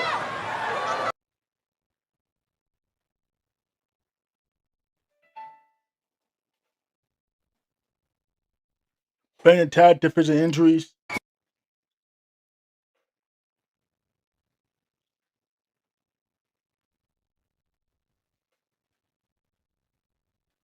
By Ruca, hook of the leg. Perez has to kick out at 2. Again, Sol's got to be careful. She's got the Intercontinental Champion, Raquel.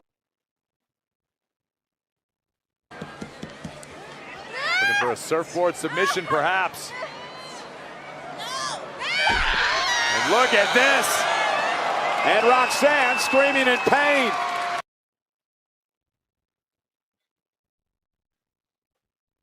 Shoulders. Feels like your pectorals are being ripped apart. Look at that. Yeah, tremendous.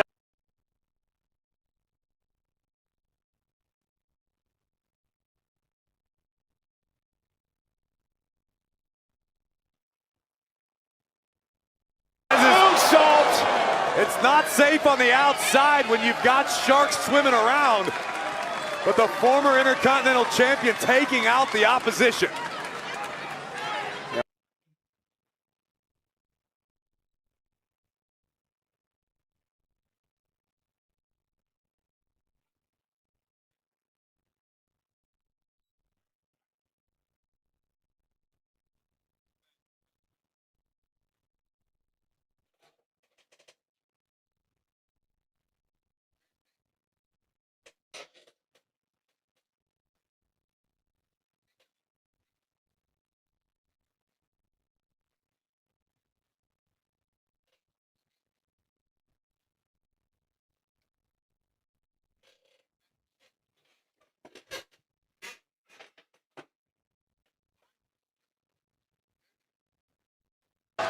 love the aggression of Roxanne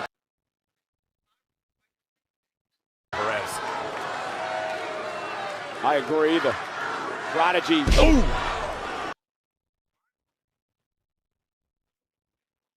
Soul kicks out at 2.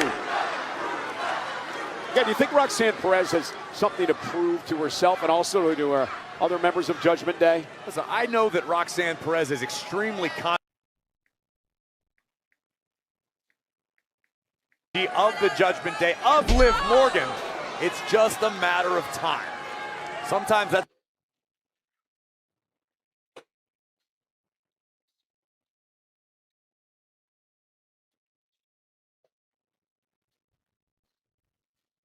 Wasted little time going right back on the attack of Ruka. Sends her shoulder first into the steel post, and she's continuing to work on the arm of Ruka.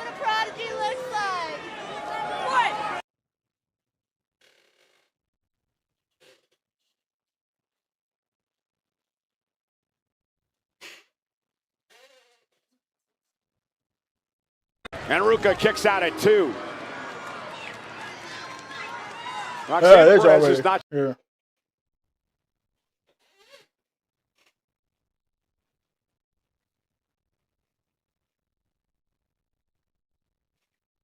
and shoulders. So many variations.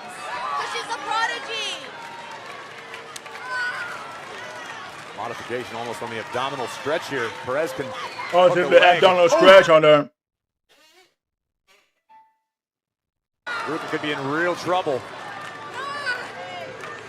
Putting a great deal of torque right now on the right shoulder of the former Intercontinental Champion, Sol Ruka.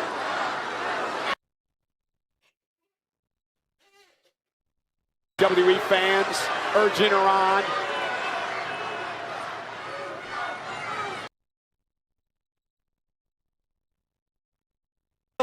Cover here.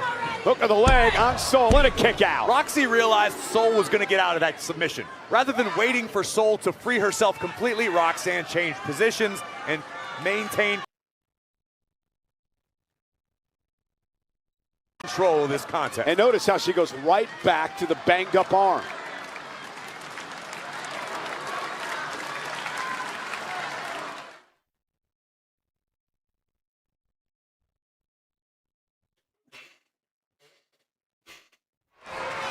The former Intercontinental Champion, Sol Ruka, is looking to rally here against Roxanne Perez of the Judgment Day.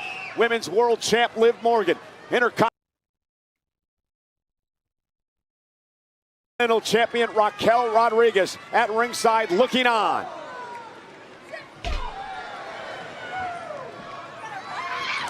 Both women trading their heaviest artillery.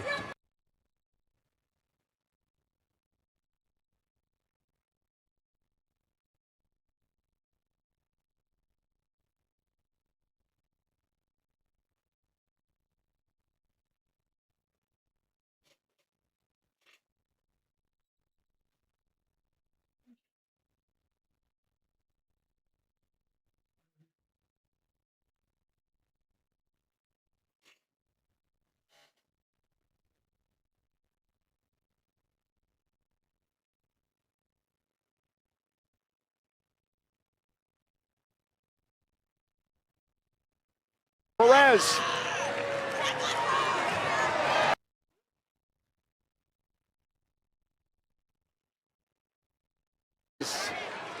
Ruka a half a second away after connecting flush with this shining wizard right.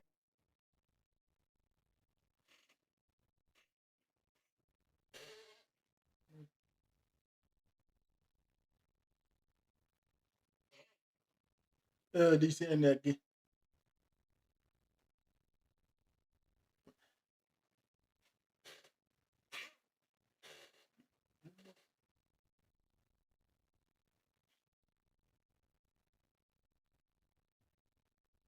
Nice takedown by Perez. Pinning combination here. Oh, hooks the leg, and Ruka kicks it 2.5. Come on. Ruka now.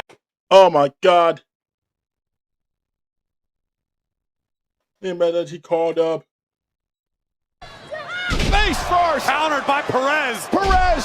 Oh, Ruka out of the way. Yeah, I don't think she connected there. May have been a glancing shot, but Roxanne looking for Pop Rocks.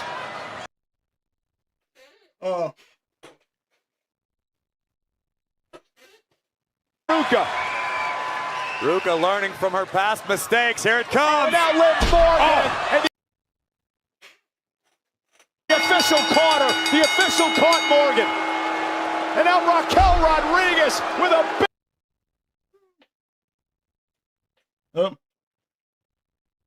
For concern, Pop Rocks. Once again.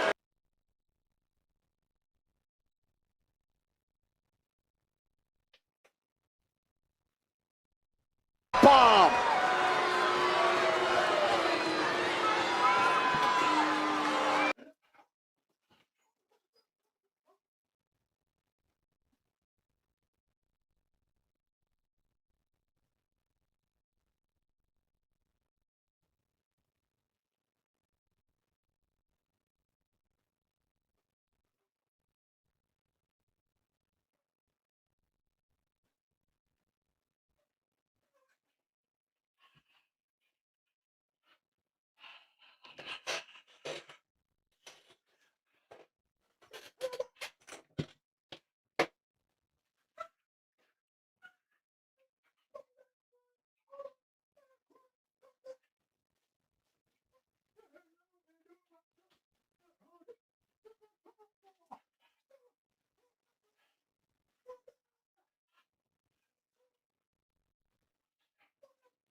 Oh, you think I came for that?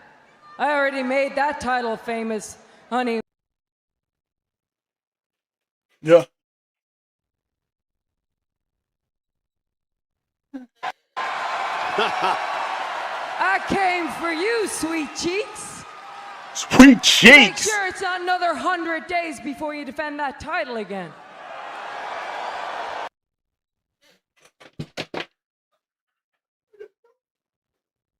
Since WrestleMania, but all you've done is become a glorified valet.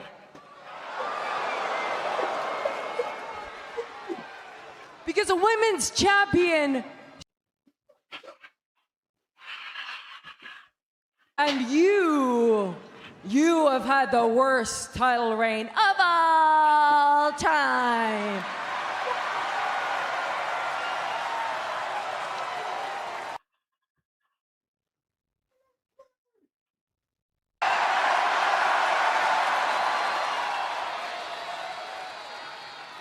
But unfortunately for you, things are about to get a whole lot worse.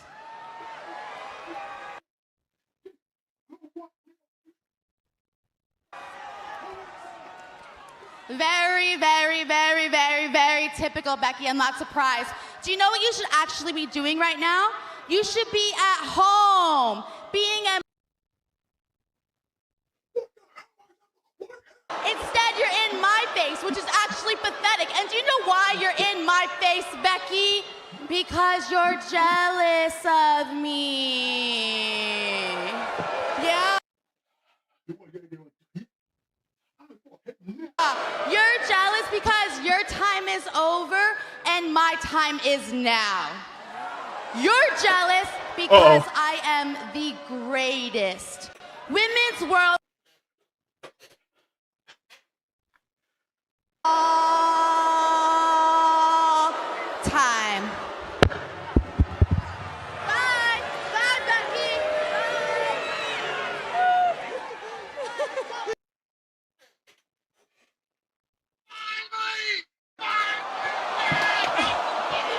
Hell, you're not even the greatest women's champion that slept with Dominic Mysterio.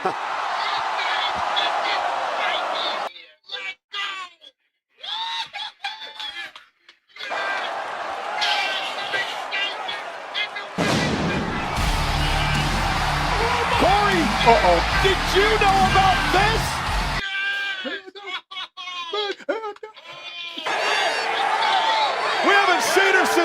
WrestleMania. It looks like La Primera wants what Liv took from her. Well, it looks like Liv Morgan's got a couple of people to worry about. Liv trying to scurry away.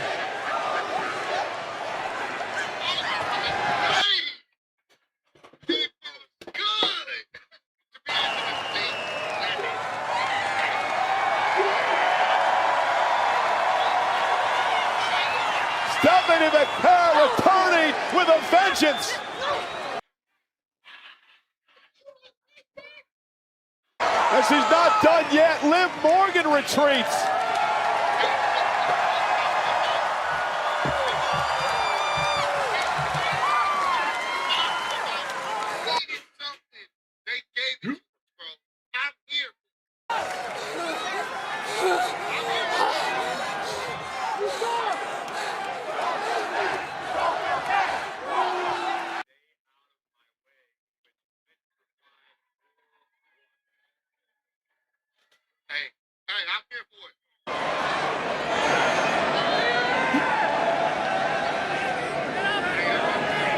I'm up for it. I'm up for it. We're up for it. Becky Lynch, stay out of my way, to which Lynch replied, or what?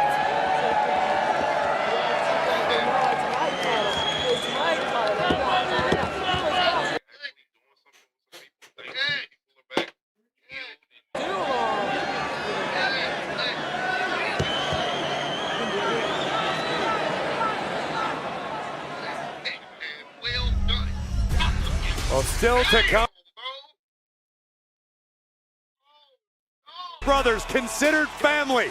That relationship has completely imploded, and the issues must be settled tonight between the Samoan werewolf, Jacob Fatu, and Royce Keys.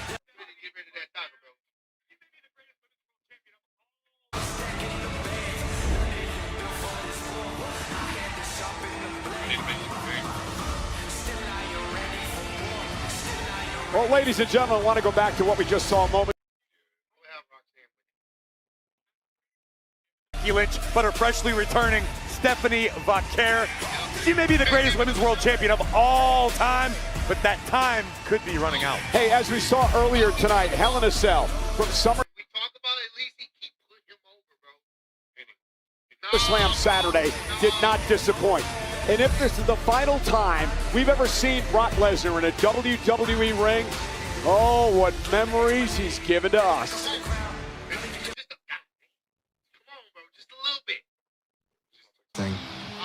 I'm here to cause utter freaking chaos. I'm the meanest and baddest son of a bitch that ever walked the face of the planet.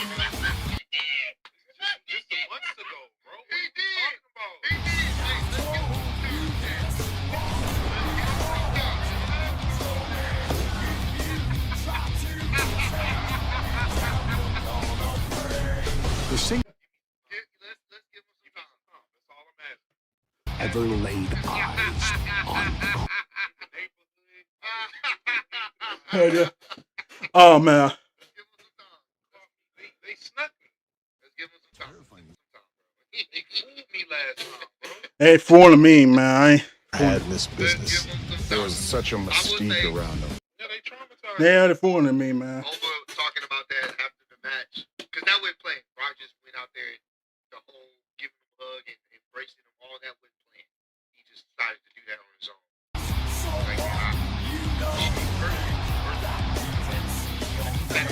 He could have played it safe and maybe stayed here, but he saw more in himself.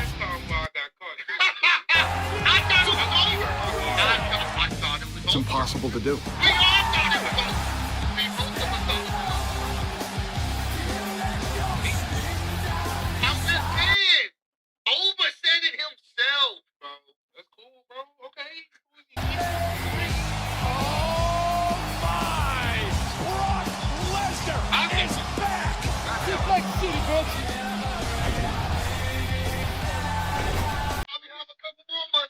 eyes got about that big, I said, holy, this freak is done.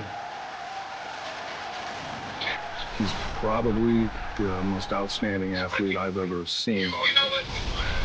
The most decorated combat sports athlete of all time.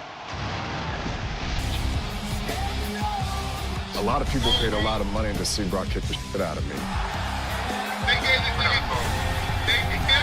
Come on, bro. They gave Come on, bro. All right. Yeah, okay. Come on. This is the past. This is the future. To Brock, in the ring, in the cage, everything you've done. You're the best. I've watched him from the day he walked in the door all the way to now, and it's been incredible. The feeling that he brought to the ring, Brock's one of the best ever. You have incredible talent, my friend, and nobody will compare you. When he's gone, the world will realize what we've got. It's just effortless. This is better than everybody else. The Beast! The Conqueror! Brock Lesnar!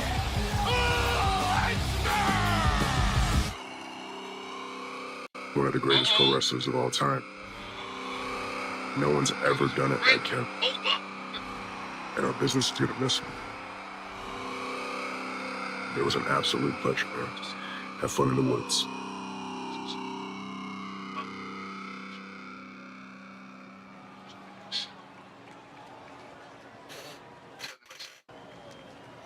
Oh! Look at the Wakandan fit!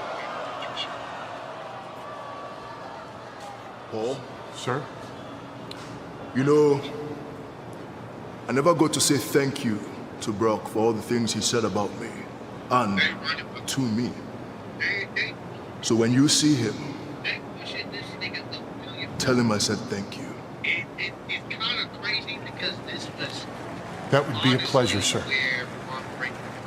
And Oba, This literally was on Breaker's like. congratulations. And now Oba.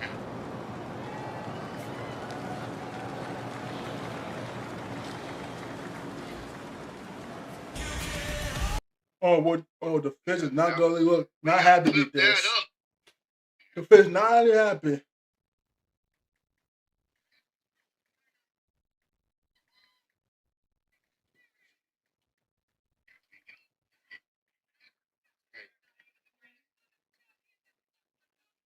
Not happy about this.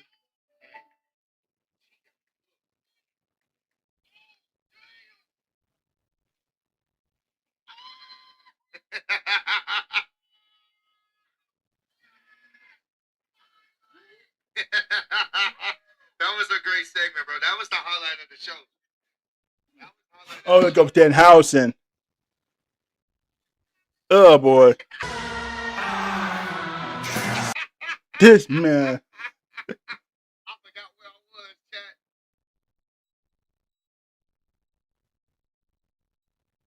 Des Moines! It is I, Danhausen. Very nice, very evil. And actually, after last night, was it? You might be able to call Danhausen Mr. SummerSlams.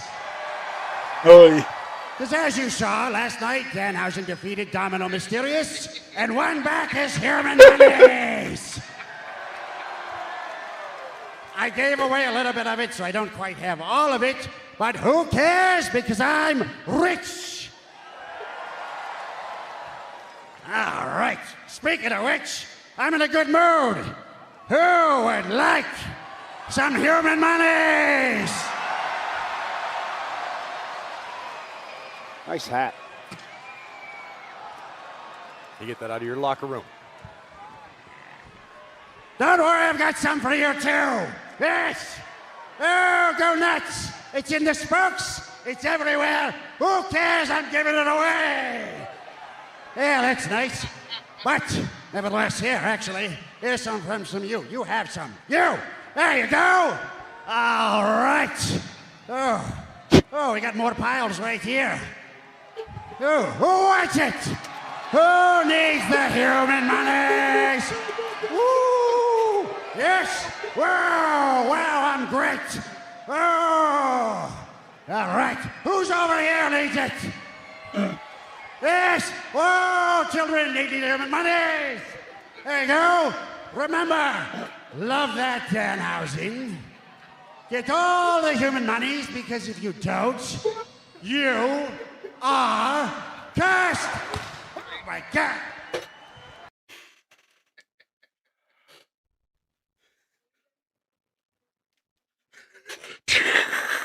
Cue to disappear. Boy, oh man, Dan Alice is so damn funny about this. He's always in the gimmick.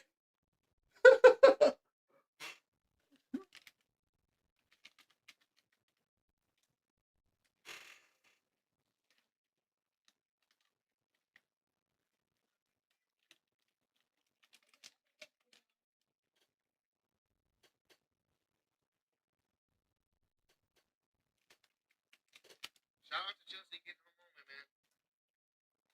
Shout out to Chelsea, bro. Saw Sandy on there.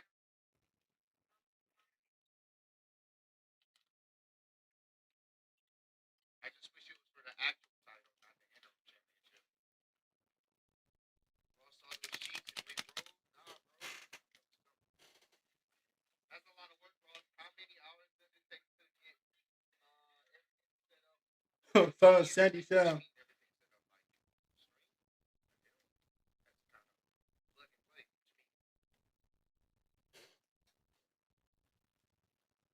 Alright. Oh yeah, no, it don't take long. I just I use Restream, so I just type in whatever I need to type in, and then it kind of goes to all the different sites I'm going to stream to, and I'm pretty much good, bro. Like, to be honest with you, The king, the ruler. if Twitch allowed like 4K streaming consistently, I'd be able to stream on there, like, 4K. There, YouTube, and probably Patreon. My computer. Hey. Let's go, Ova. Oba, Oba, Oba, Oba, Oba, Oba.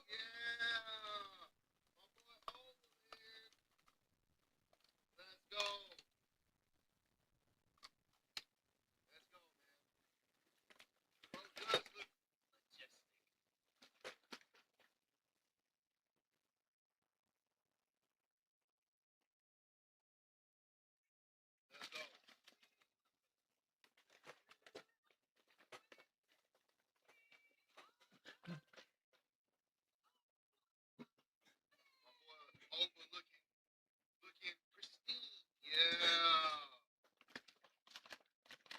Over our trapeze. Bro does look majestic. He is the king of all kings, man. I got like, you know, the music going by. I got cut off. Let's go. He's the ruler. Let's go, man.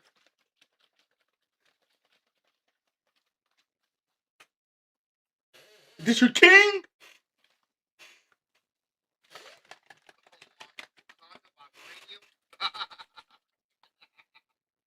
Yeah, black fist in the air.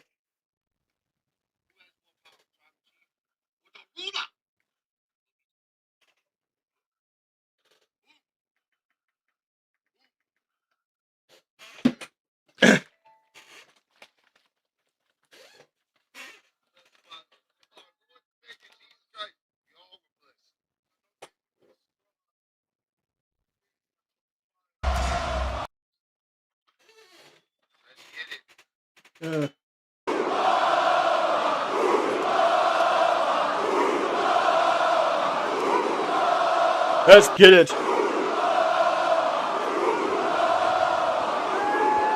Words cannot even describe the things that transpired on night one of SummerSlam.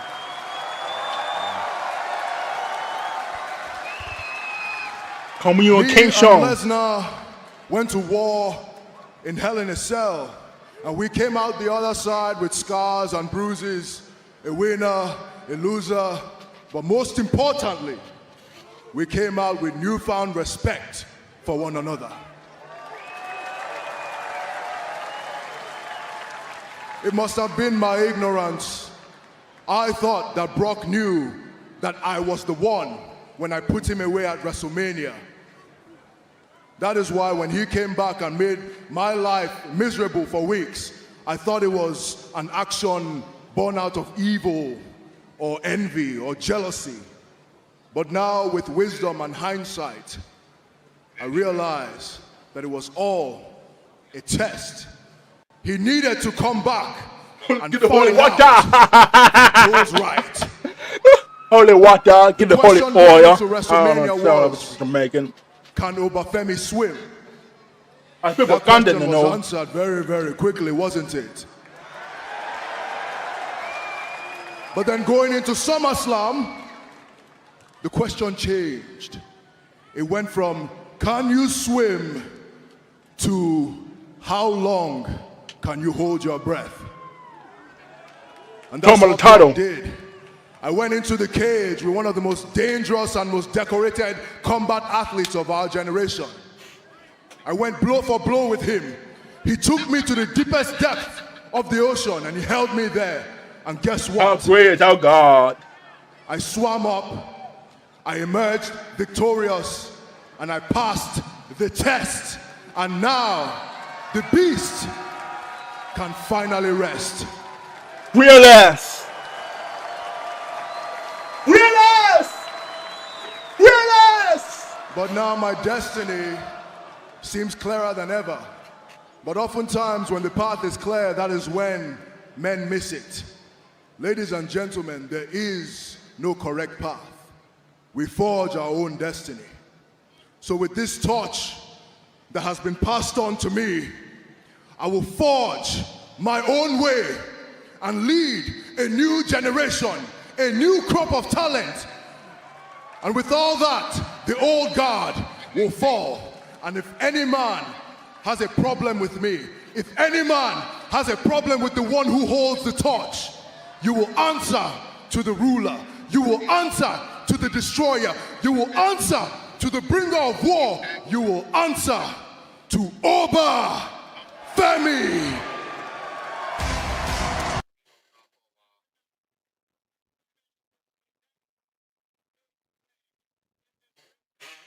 Might be Oba winning the Rumble. It might be Oba will face Roman Reigns.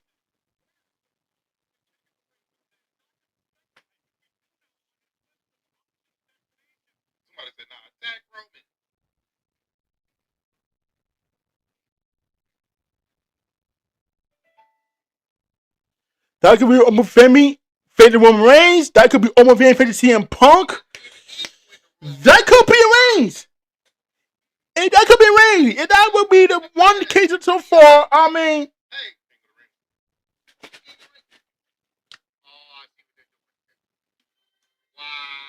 oh no, Braun Breaker is here.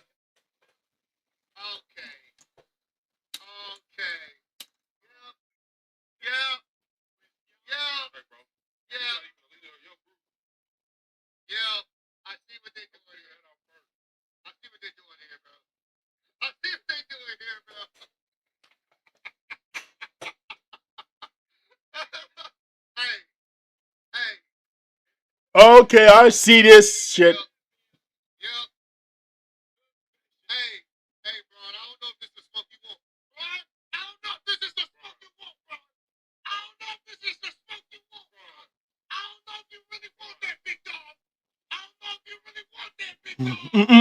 No.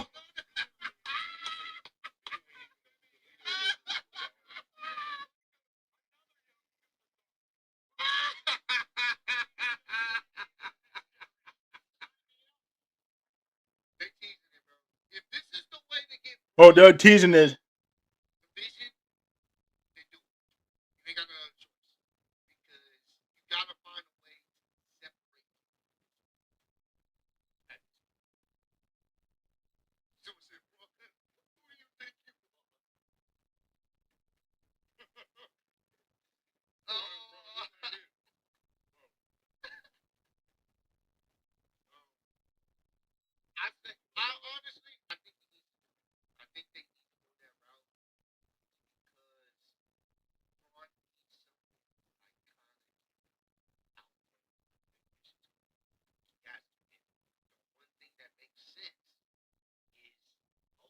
kind of taking the spot that Braun is taking the spot. So I think if you play that up, Summer is back along with Chipotle.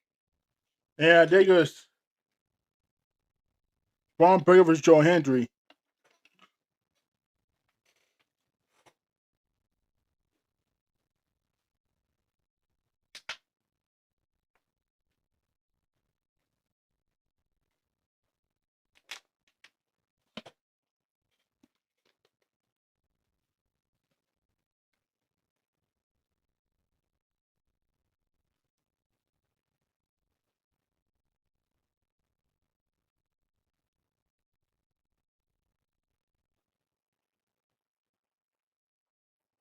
Oh man,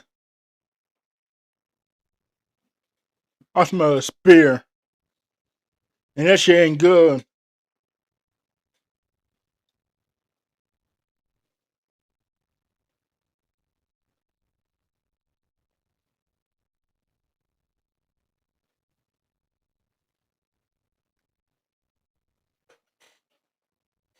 Joe, what's the movie? Ask you, man, what this movie?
Wait, tell me. Usual, but Breaker needs to shift his focus fast.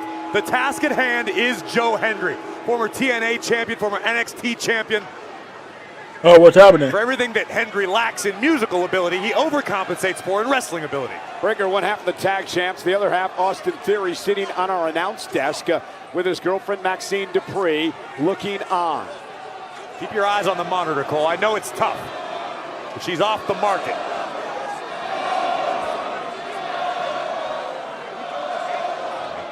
Is Breaker okay? Well, Hendry begging Breaker to get into this match. Oh! Breaker with a clothesline. He is in a mood tonight. Oh, he's not in the mood here, but sure what set him off. I can tell you exactly what set him off, Cole. Face to face with Obafemi. Obafemi declaring himself to be the leader of the new generation. That was once a title bestowed upon Braun Breaker.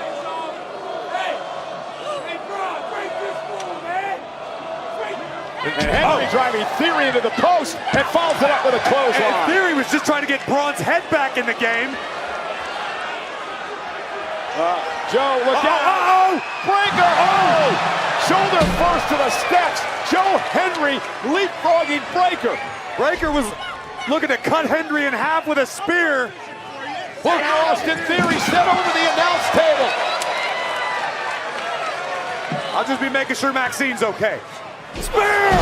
Spear! God, man. Just like that.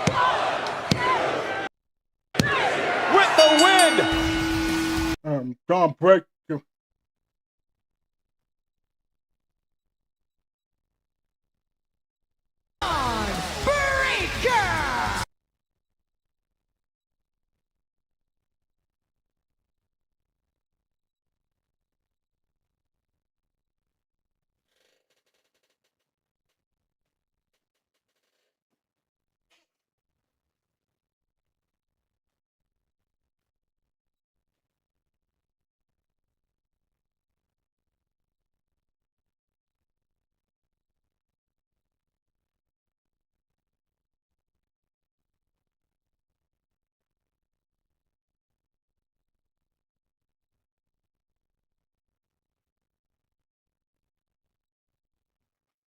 Let's go quiet. Where's Logan?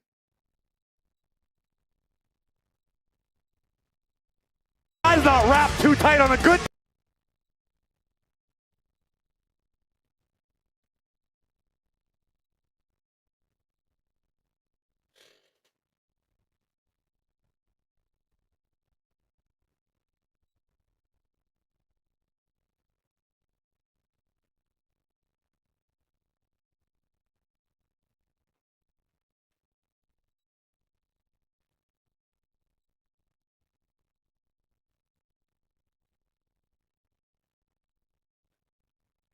Theory driven out of the ring.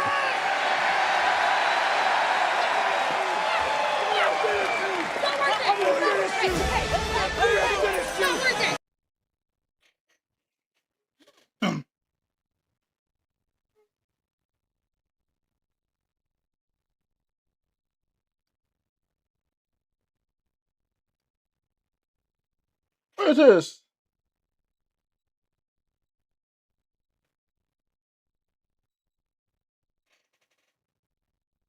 It's on December 10th.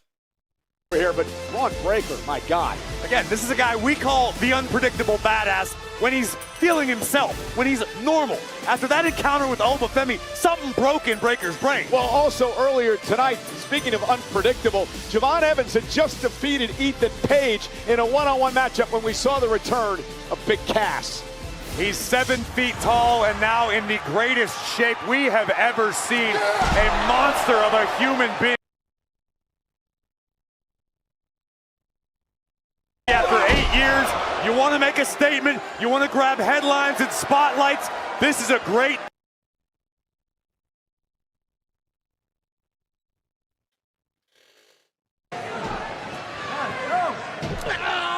And for the exclamation point, manhandling Javon Evans into Old Faithful, the East River Crossing. Big Cass is a big, big problem. Let's check in with Jackie Redmond.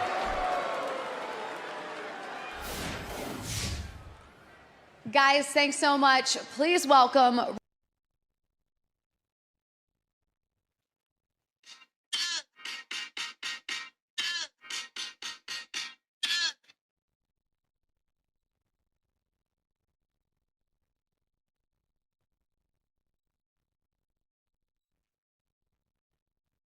On.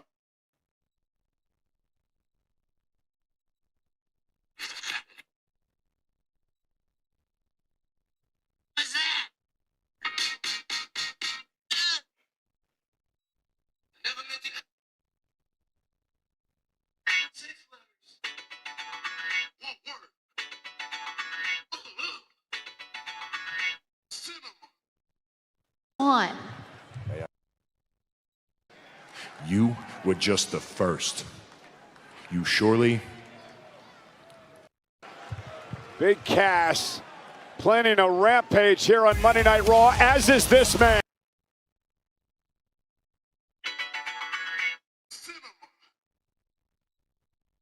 As close as a brother, Royce Keys meeting a street fight tonight.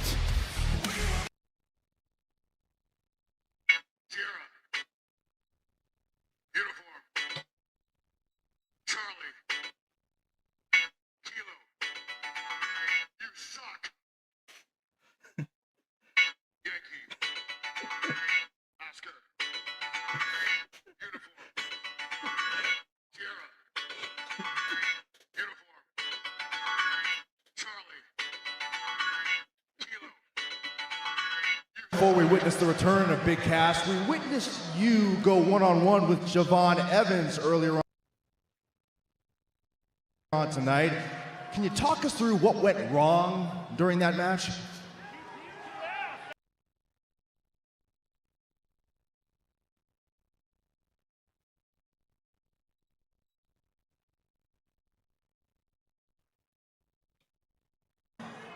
I would love to know how Javon is doing after our match, because if you ask Ethan Page,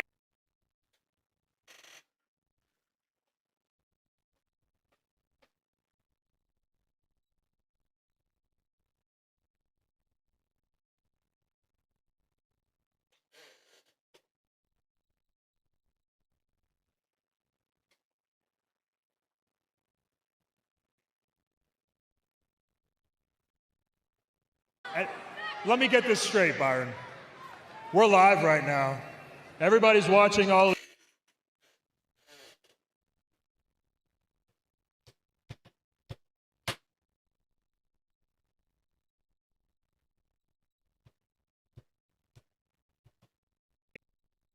Raw. You want me to tell everyone Ethan Page's plans, how I operate, why I do what I do? No, thank you. I'm not going to give you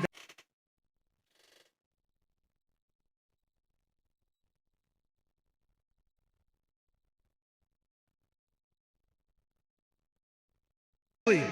The Intercontinental Champion, and everyone looking at that championship. Because Byron, one thing I will tell you in this interview is I have no plans to Continental Championship. And I'm going to make a promise to you, and I'm going to make a promise to everyone watching.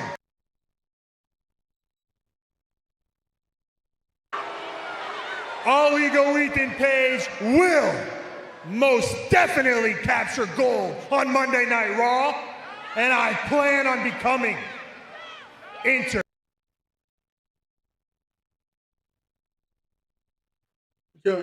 Champion.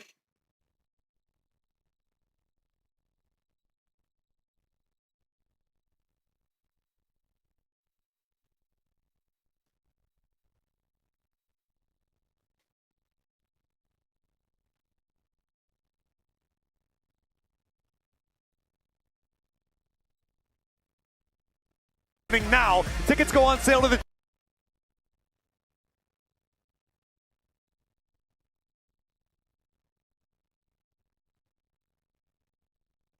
Oh yeah, this was something gonna end. It's insane, bro.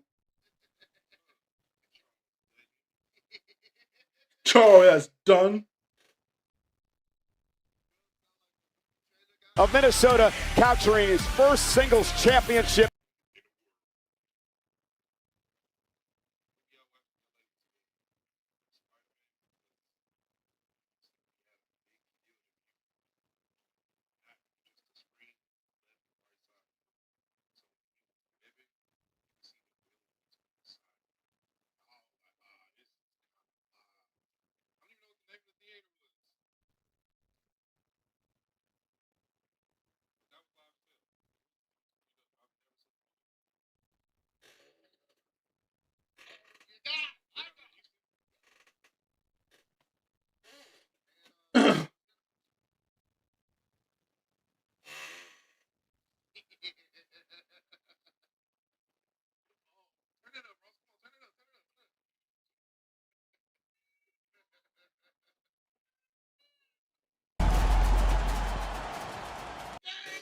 Gable! Oh man, here he is.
Oh, he deserved it. Y'all don't see it. What a moment. Unbelievable. Yeah, he finally deserved it.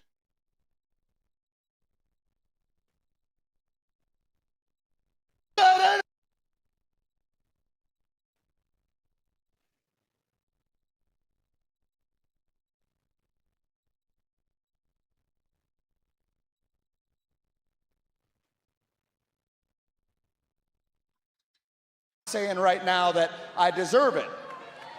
Now, I'm not a guy that's ever said I deserve anything. I try to earn everything I get, but I made sure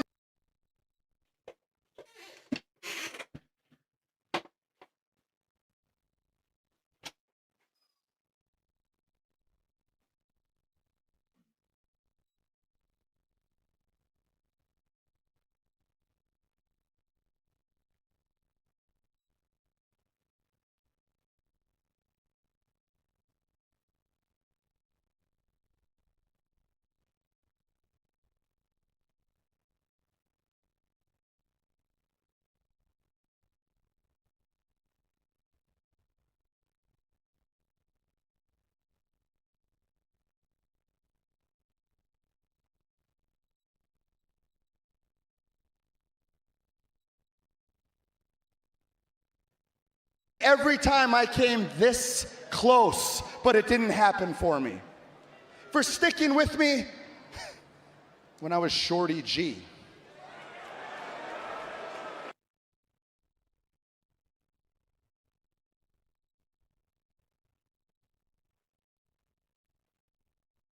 Bit of it and become a singles champion in this company.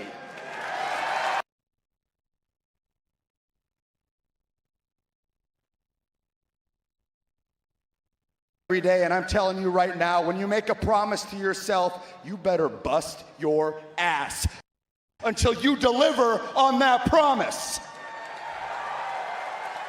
And I'm standing on my promise. And I am proud to be your Intercontinental Champion.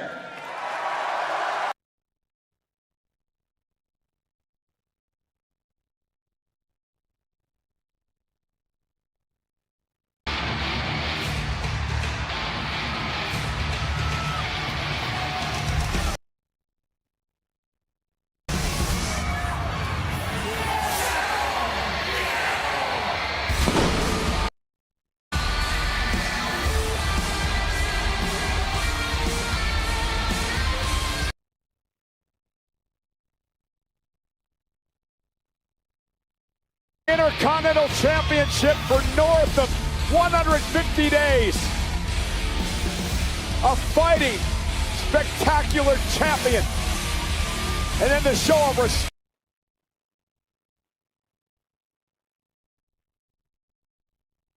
Being bested while at your best by the better man. And that is simply what happened to Penta last night.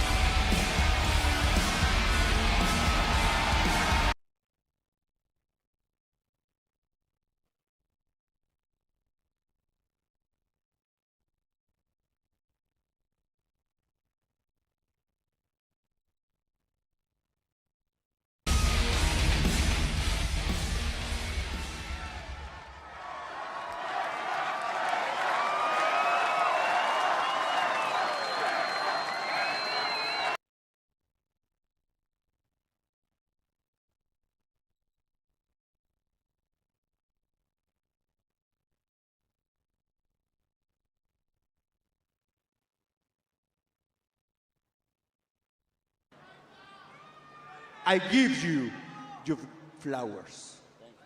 Thank you.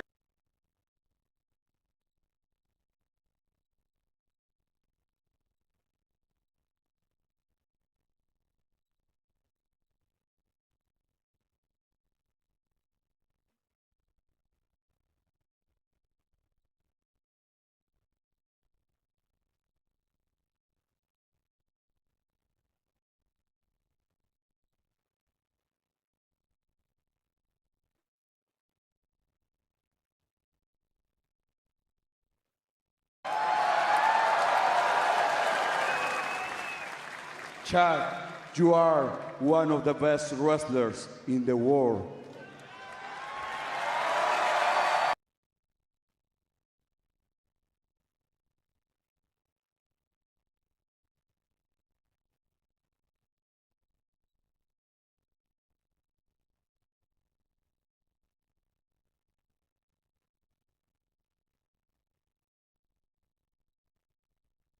I'm hearing about Chad being a real luchador.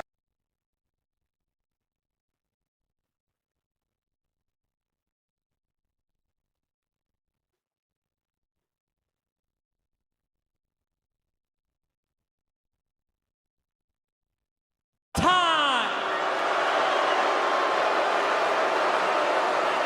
Hey, I have a question. Maybe you can help me out with this, Dom. Tell me this, why would any single one of these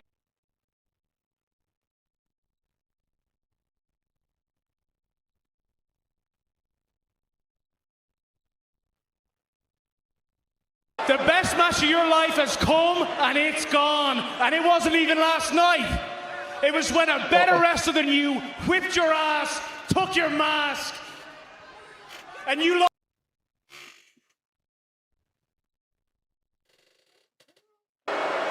And Penta, you just lost to him. So what does that make you?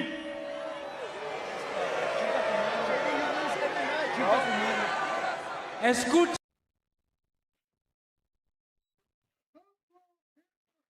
Just keeping my title warm for me. Because at the end of the day, the Judgment Day is going around collecting all of the gold. And we...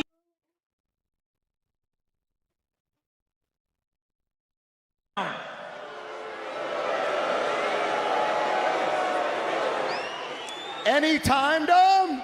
Anytime? Oh, a tag team match. I didn't see it. Here, right now, in Des Moines sounds pretty great. How about that? El Rey accepts.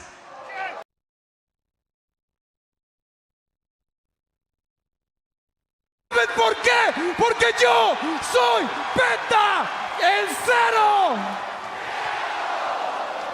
Penta is fearless. The challenge has been issued.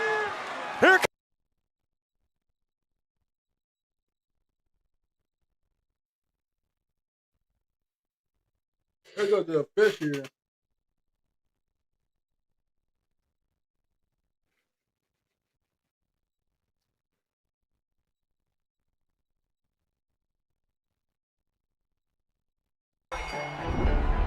Start there.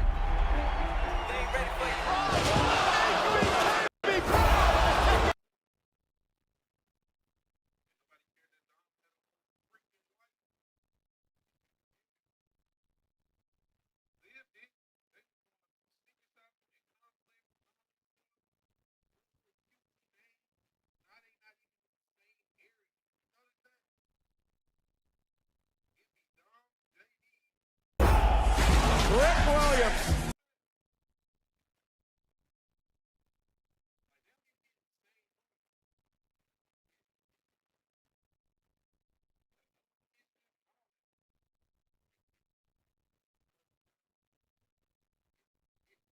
You hear that all the time in the ring. Just give me.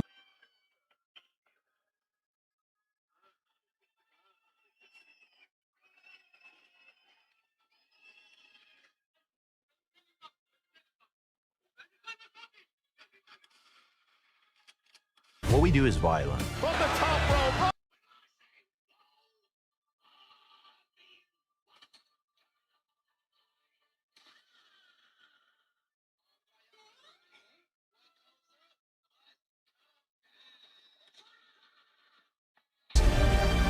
Needed to change things for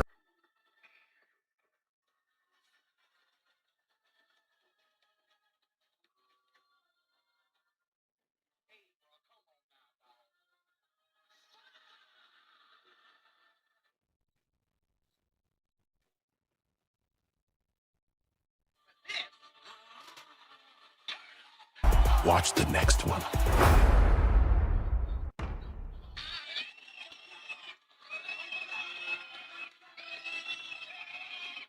We have this tag team match here tonight.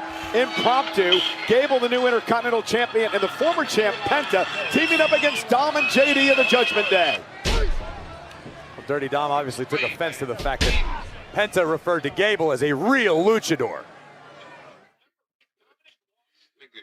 Contradiction, bro. So here we go now. Tag match is underway. Chad Gable, current Intercontinental Champion, against the AAA Mega Champion, Dominic Mysterio, who's teaming with JD McDonough. Gable teaming with the former Intercontinental Champion, Penta. It's no surprise that Penta and Gable sharing a moment of respect prior to this matchup. Beautiful, beautiful butterfly suplex. By Gable, and Dominic kicks out. A lot of history here. Remember, Dominic lost his Intercontinental Championship back in March to Penta. And he has not forgotten that moment, and he would love at one point to have his title back. Well, in the meantime, El Rey de los Luchadores is very, very proudly representing. Oh, a throw, cover by Gable, and a kick out. AAA as the reigning Mega Campeón. That's Mega Champion, Cole. What must it be like for Gable, his psyche, and his mental makeup right now after finally conquering and winning his first singles title? Well, I hope the emotions have subsided to a degree, because last night Chad Gable was on top of the world. Tonight he's got to get back to work as Penta delivers a drop kick.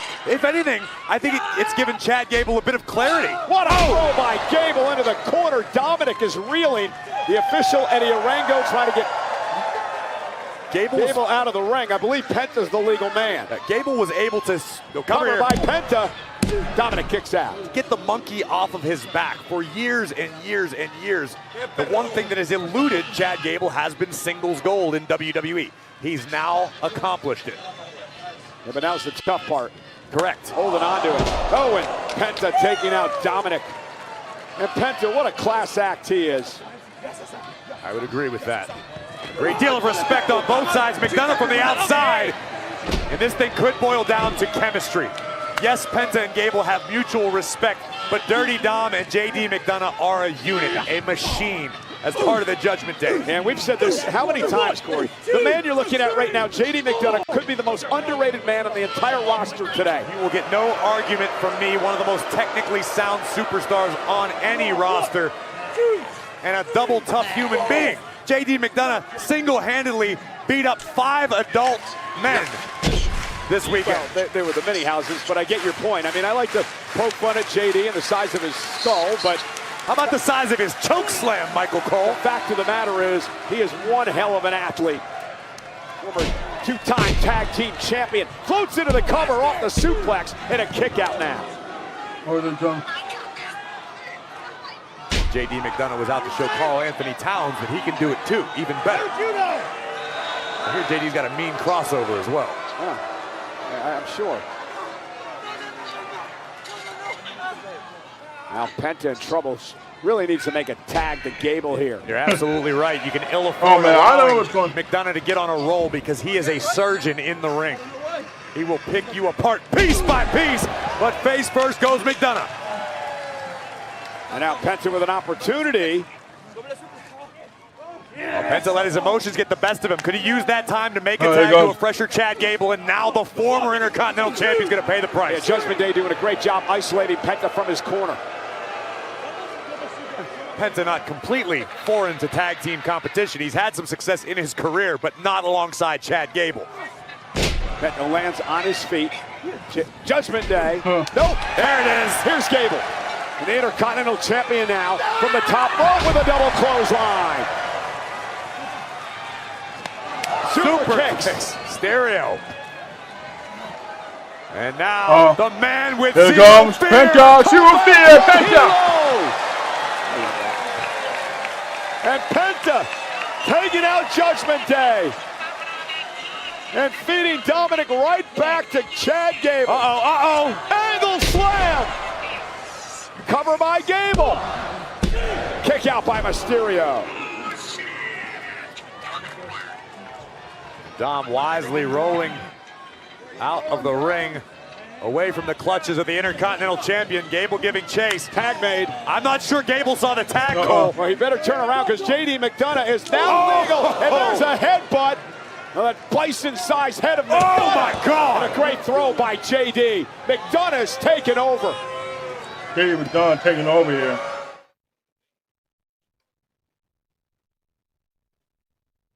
And they didn't take it over themselves. I don't know what happened. Dominic and JD, very impressive. I know you're not a fan of the Judgment Day, Cole, but you've been around this game long enough to not be surprised by the fact that the mega champion and his right-hand man, J.D. McDonough, are dominating right now. Chad Gable bounced off the announce desk face first.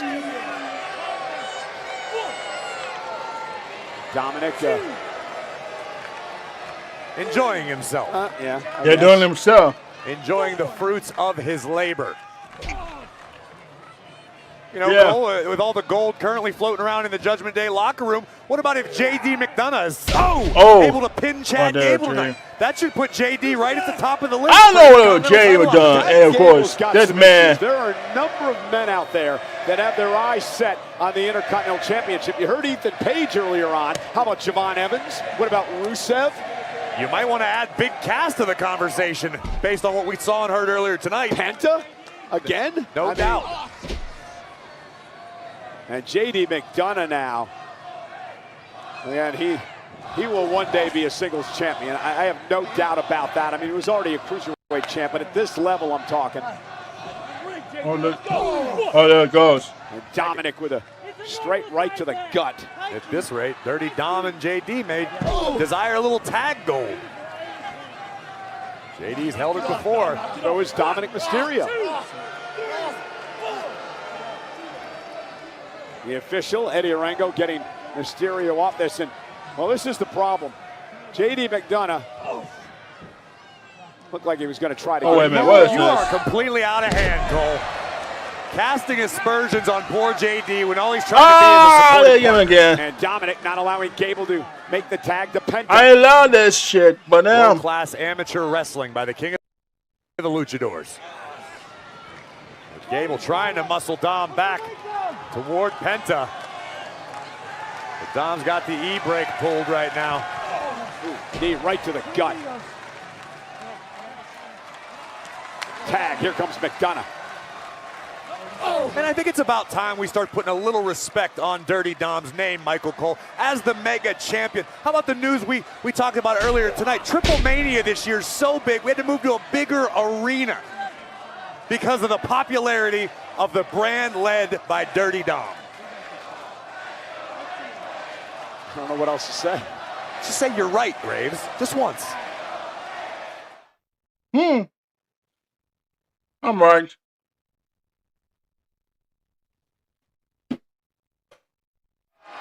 The That's you're Intercontinental right. Champion Chad Gable trying to fight back in this tag match. His partner's Penta. Not bad He's look. taking on J.D. McDonough and Dominic Mysterio of the Judgment Day. Beautiful. Moonsault. Cover by McDonough. And a kick out by Gable. Think about the athleticism of the four men who are in this match. McDonough placing Gable up now on the top turnbuckle. Think about what all four men just endured 24 hours ago on SummerSlam Sunday. JD wasn't technically involved in the matchup, but he was involved in the matchup. Yeah, that was the human monies on a pole, won by Danhausen. By the way, Dave Barrett told me you didn't even bother to spring for drinks after you stole Danhausen's money. Nope. And here's Gable now, top rope. Amen. McDonough in trouble. Headbutt by Gable.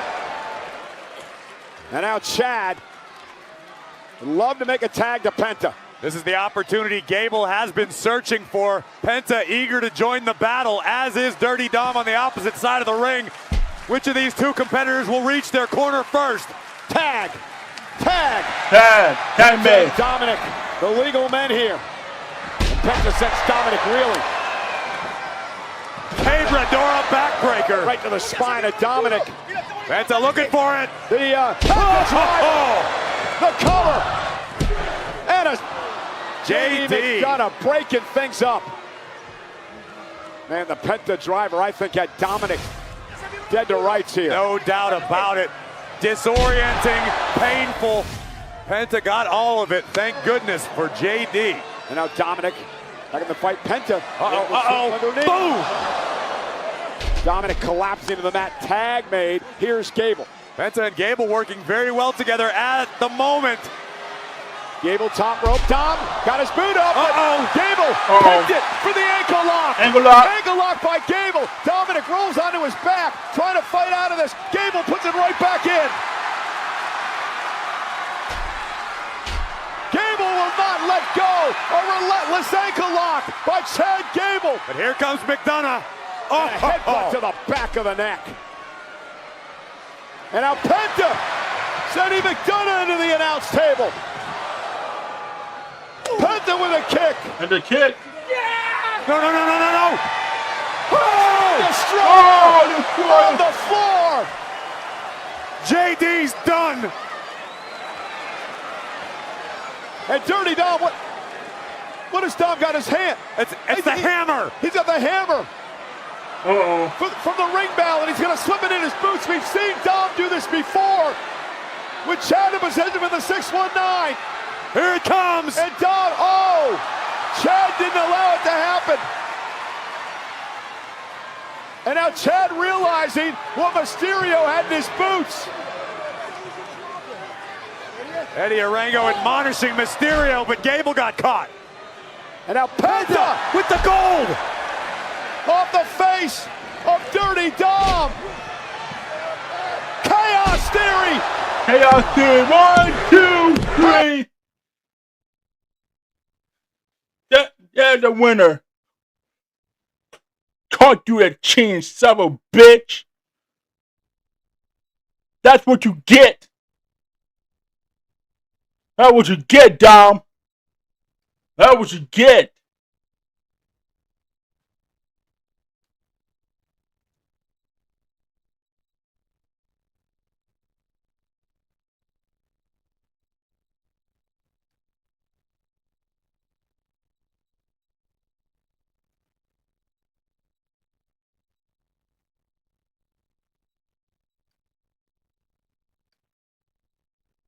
What a victory. What a victory. Hey, it's been a great weekend at SummerSlam, the epic two-night event in Minnesota. SummerSlam Saturday featured the undisputed WWE Championship on the line between CM Punk and Cody Rhodes. The man who wants the WWE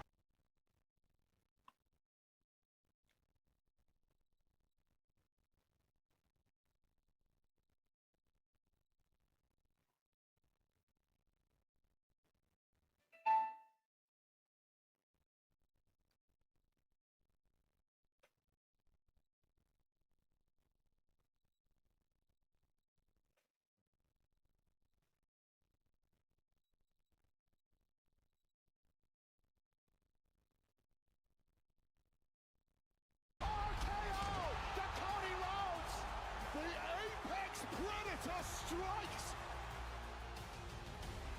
And now Punk with a go to sleep. CM Punk retains the title. A hell of a match. But in the end, CM Punk survives as the WWE Champion.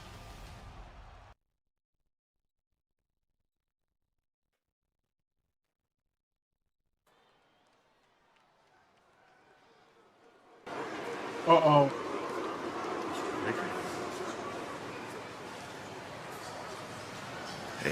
Hey. I don't know if you saw it. Oh, I saw it. Obafemi tried to get in my way. I saw that. And I'm going to do something about it. I think you should.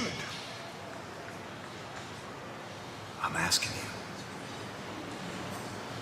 Where is Obafemi? How would I know where Obafemi is? Oh.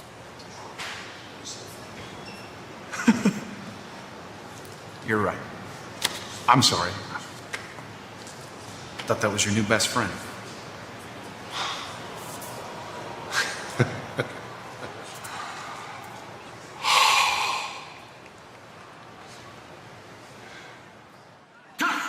No, Jacob 5-2. That's gonna turn. Oh man. Real quick. Well, what we're about to witness is gonna get ugly real quick. The following contest is scheduled for one fall, and it's a street fight! Introducing first, from Sacramento, California, weighing in at 291 pounds, Jacob Fatu! As close as brothers for over a decade, and it's come down to this. Jacob Fatu, Royce Keys, street fight, next on Netflix.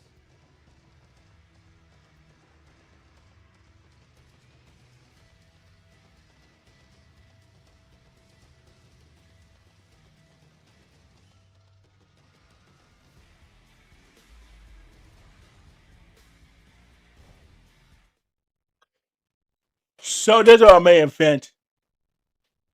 This is the main event of the evening. As Jacob Fatu is facing, how was that, 3 hours? Golly! 3 hours of streaming.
I'm gonna lie with you with this man, bro.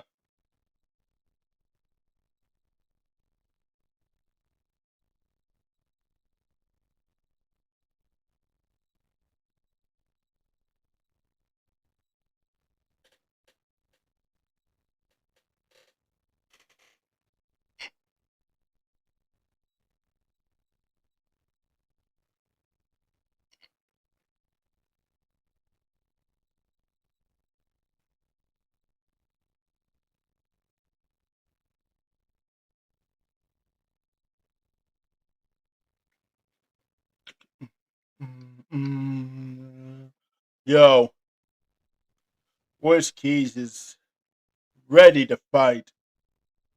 You know what I mean? He's ready. I mean, he's ready to fight every time. Woo!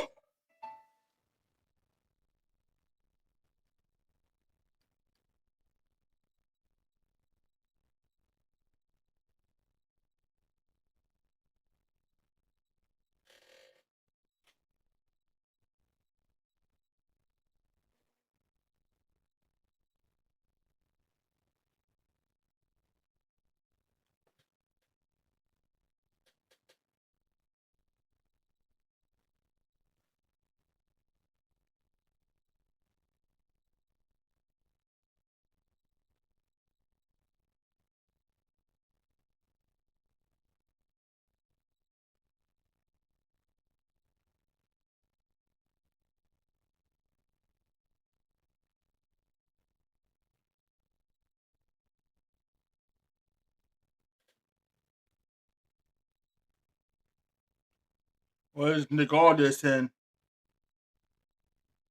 Gunther?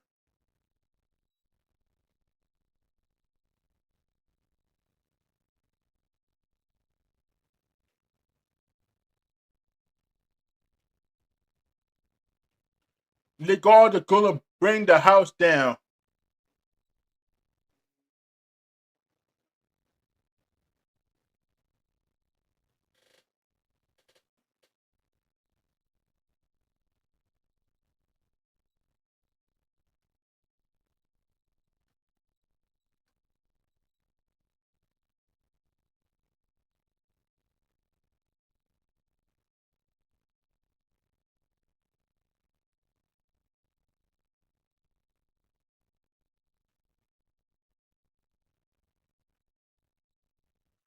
Oh, here it is. Now the Bears run, come out cooking.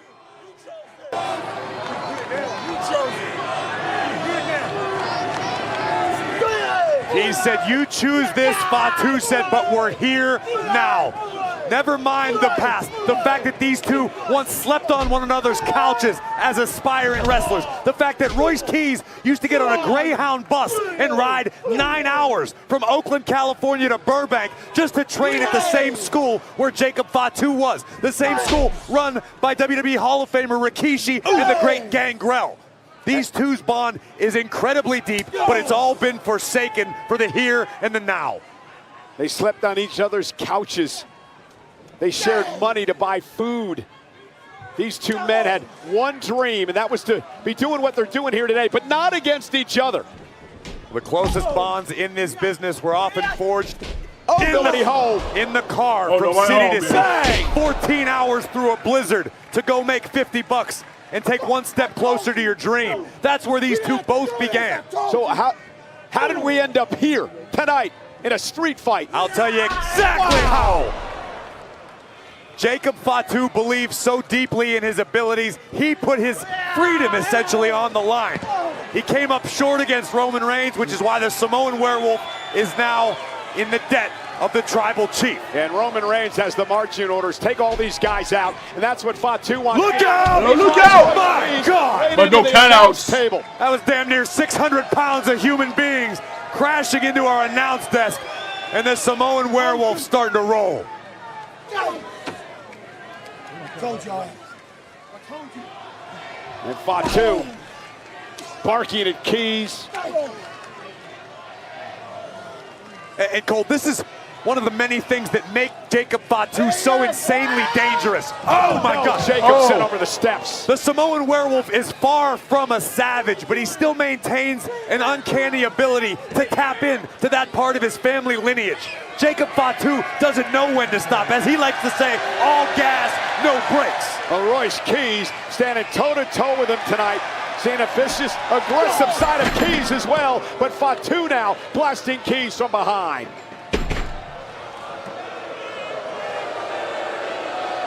Look at the eyes of Jacob Fatu, Michael Cole. Absent of humanity, absent of emotion. When he has to be, if he wants to do this to a man that was as close to him as a brother. And that's what I said makes it so scary. Flying off the steel post is Keys. Almost like Fatu lacks a conscience. I had no choice. I gotta do this. I got no choice. Damn.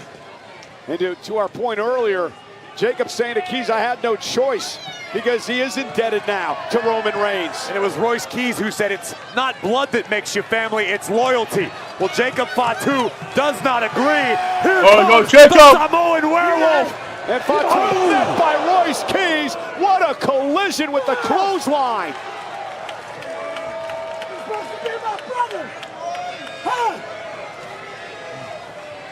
Imagine what's going through the mind of Royce Keys. You spend all these years scratching and clawing, honing your craft, hoping for an opportunity in WWE. Royce Keys arrives, and his best friend stabs him in the back. No! God dang!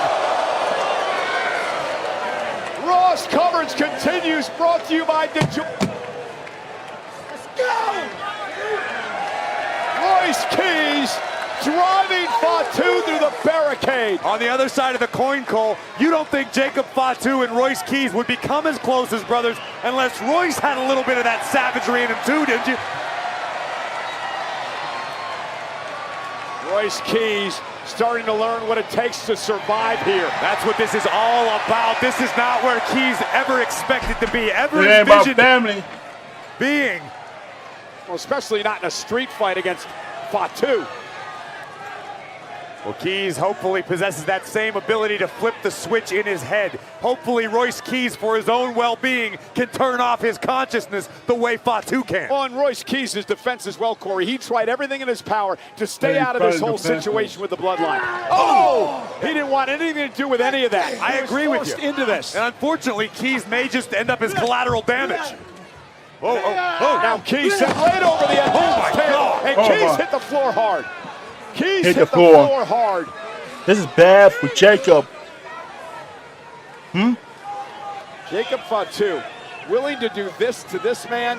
Imagine what else he's capable of. Well, we saw how hard Jacob fought the OTC in their encounters. Jacob Fatu willing to go there with his own flesh and blood. Unfortunately for Royce Keys, their friendship's just a footnote. And now Jacob Fatu loading up the ring with steel chairs. And one can only imagine what this madman is planning to do. Cole, I'm looking in Royce Keys' eyes. He's watching this all unfold, and he almost looked helpless for a moment, realizing what Fatu's trying to do. Keys still fighting back, or at least attempting to.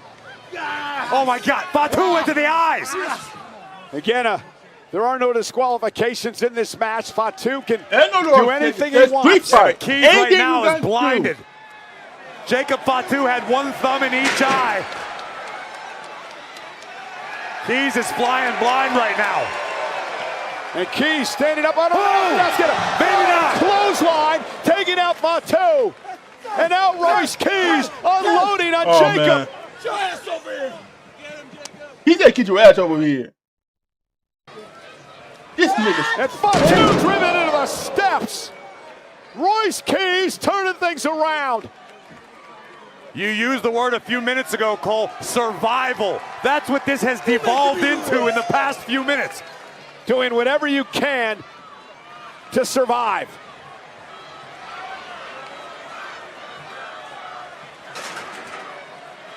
And Keys now adding to the growing stack of chairs in the center of the ring. Not sure we need any more. We don't have one more. Do you want to be the one to tell Royce Keys to stop? Do you want to tell Jacob Fatu to stop? I don't even want to be this close to these guys. You ain't kidding. Royce Keys, how his demeanor changed. Again, we're finding out tonight who Royce Keys really is, what this man is truly capable of. And now Jacob with a right, dropping Keys to the floor. As vicious as we believed it would be. Royce didn't want this fight, but he's taking it. Oh man, he didn't want this fight. And unfortunately for Royce Keys, as much punishment as he has already endured to this point, man, he's punishing. Happy. Oh, wait a minute. Got the kendo happy to dish out more, but apparently Royce has something left. And now with a kendo stick. Unloading on Fatu. Alone the Fatu here. My God. It's a good thing Keys wasn't available before 6 p.m. today. Royce Keys now looking to set up a table. And this is what Jacob Fatu has driven this man to. I swear, Jacob. Well, unfortunately for Jacob Fatu, he's finding out firsthand. Sometimes it's when you hurt the ones you love that it hurts you the worst back. Oh, Jacob with that uppercut, dropping Keys to his knees. Then now Jacob Fatu unloading with a kendo stick. And he hit him again badly. How can it get this bad? How can it get to this point that these two men are brutalizing each other like this? You think you can do this? Well, in Fatu's mind, his justification is that this is his own fault, like we talked about before. Oh man, he's bleeding his hand. This is absolutely brutal. Fatu just torturing Keys. Look, he's torturing him. There's no way in hell. As they come.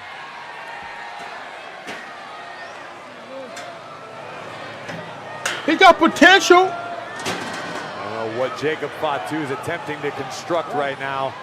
And the official Chad Patton is powerless to stop it. It's the bloodline. You should have stayed out of it. You should have out of it. Well, Keys tried to stay out of it. He was forced into it. And Royce blocking. Turning the tables. Now Fatu through the chairs. Cover. Is it enough? Cover. 1, 2. And Fatu got the shoulder up at 2. Take a look at the impact of Jacob Fatu being driven spine first onto 2 chairs. And interestingly enough, there's so much bad blood here. There's bad blood in these first two. attempted cover in this whole match. Oh my God, let implant DDT on the steel. And implant on the steel, my God. And Keys gets the shoulder. And Keys up gets the again. shoulder. This is really. My God. This is The brutal. Samoan My Werewolf God. will stop at nothing to take Keys out of the equation altogether. Oh. It was a nod to the aforementioned Gangrel, the implant DDT.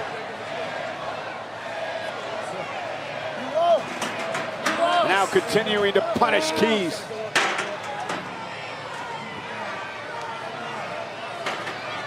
Oh no. Fatu heading up to the top rope. Keys though back to his feet. And just threw a chair into the face of Jacob. Well, that stopped the upward ascent of Jacob Fatu. Royce Keys now joining the Werewolf on the turnbuckles. What the hell is Royce Keys thinking? The ring is trashed with chairs. Oh my God! The power slam through the chairs.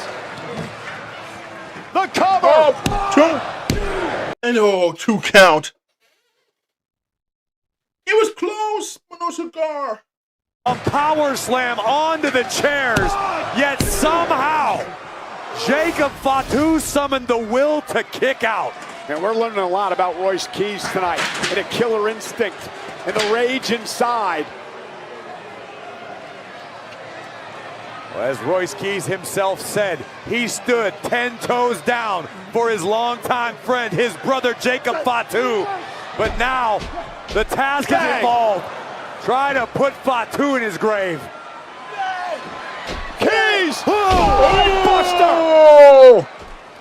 Spine buster! Ring-shaking spine buster! Really crazy still if Fatu will show up. And that switch That just could flipped, be. Cole. Royce Keys is tapped in. He's tapped in. Oh, pop Wait, wait, wait. Oh my God, that's a moment. That's gotta be it. That has to. Mighty moonsault! My moonsault. Fatu's not done yet.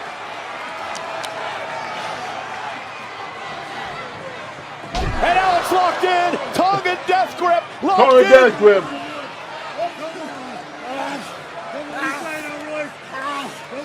Taking the breath from Keys. Royce Keys fighting, trying to survive, but Keys is starting to fade. Eyes rolling back in his head. Fatu's got it locked in good.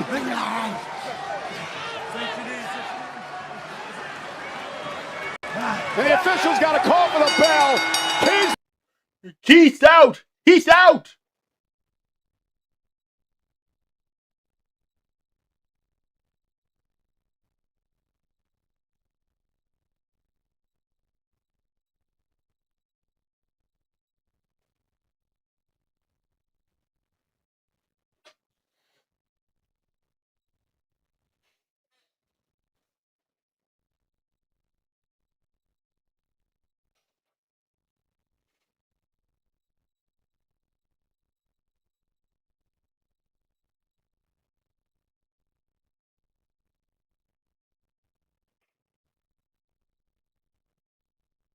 Well, Roman Reigns. No. And now Fatu's not done yet. Get in there. Got it locked in again. Pierce, send somebody, get some help. He's bleeding. Oh my God, he's bleeding. I told you. I told you. It's family. This.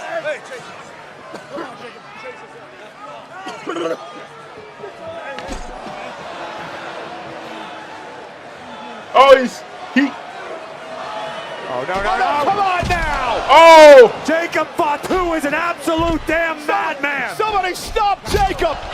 Oh my God, no, no. From the mouth. Get the medics out here. Get some help. Oh God. Keys could have internal injuries. And I don't think Jacob's done yet. Corey, Jacob Fatu didn't want to. Oh my God, he's going to kill him. Just want to win this Oh match. no, he's going to kill him. must end this young man's career. How can he do this to a man that was once his best friend? Go! Do not do this. Don't do this! I need you to calm down. Listen, no. Seriously, look at it, man. He's done. Listen, I got you, man. Yeah. That's it. Go. Please. Thank you. Adam Pearce is pleading with Jacob Fatu. Thank you. Thank you. And Oh no. Oh, no. Look out! No, not like this. Oh, my God. Oh, my God. Not again. Royce Keys is out. Somebody get the damn paramedics out here.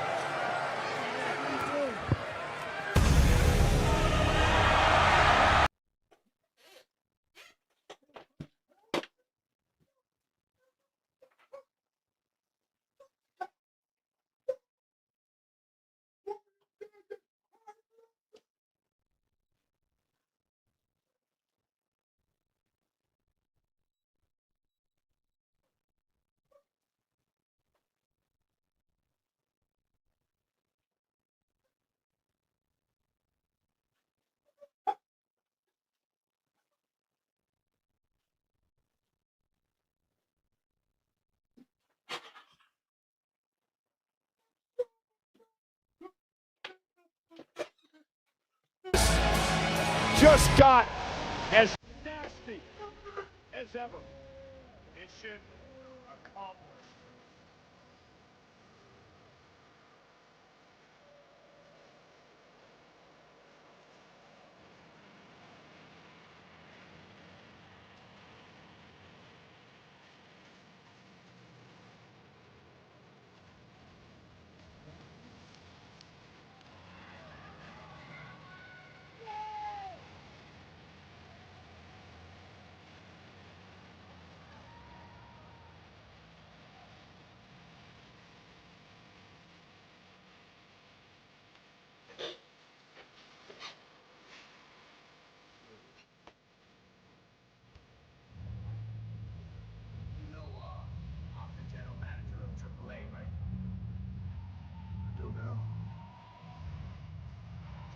let me run something by you.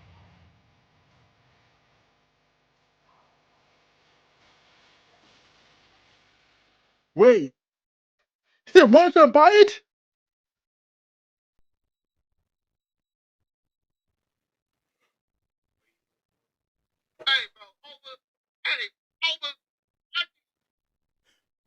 Hey, man.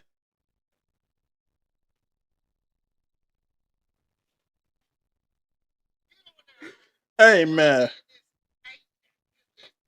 This man.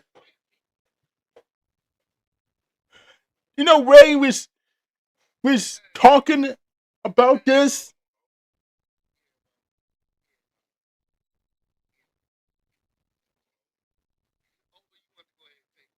Yeah. I think Oba could take a man like that, but oh. And not to approve her. Not to approve to the OTC.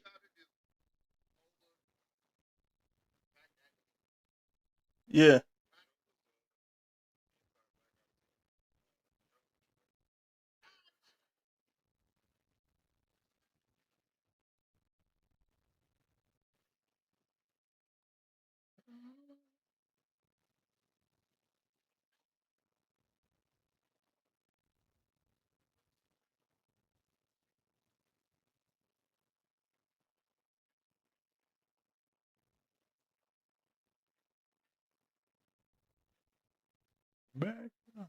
Mission accomplished.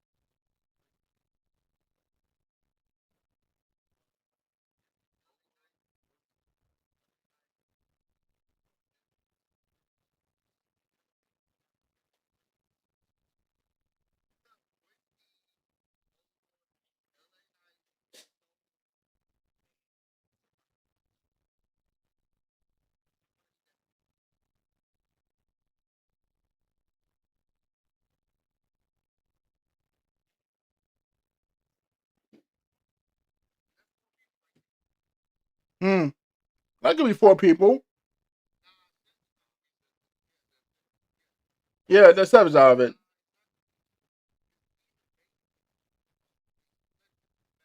Yeah.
Hmm.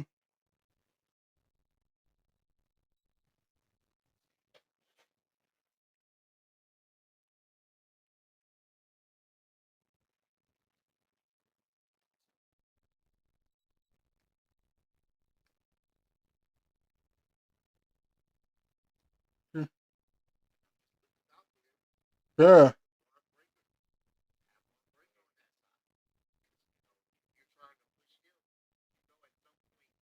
And they don't have to all be great.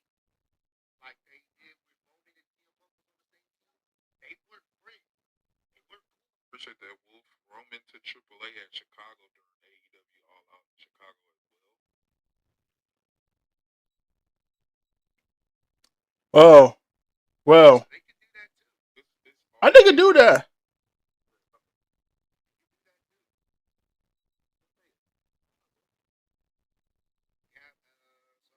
It'll be interesting to see how they play that out.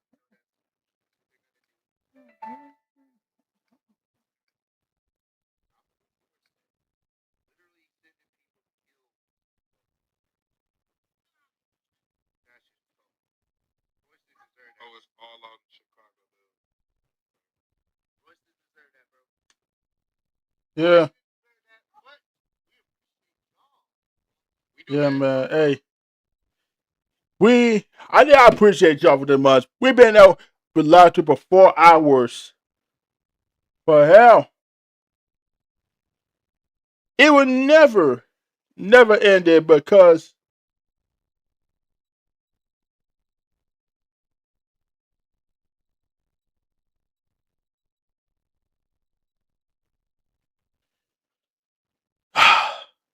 man, Worst Kid never deserved this, but yeah.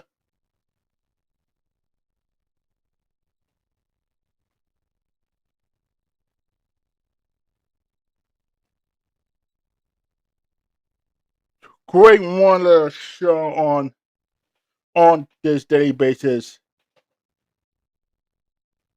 Because Roman Reigns, Rey Mysterio, the general manager of Triple A, and then the show, something's cooking up for him.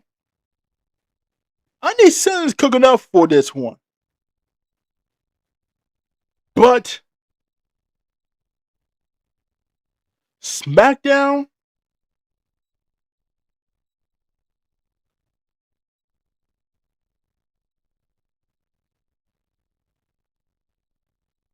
but for SmackDown,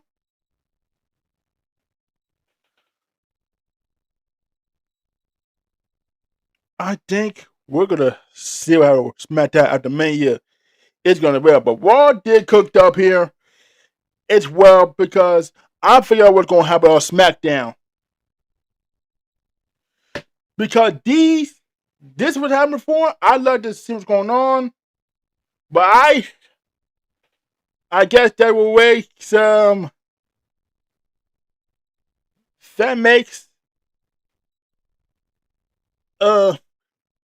that makes 3 streams out of the day, but hell, it is what it is. It is what it is, dog. So, more importantly, however,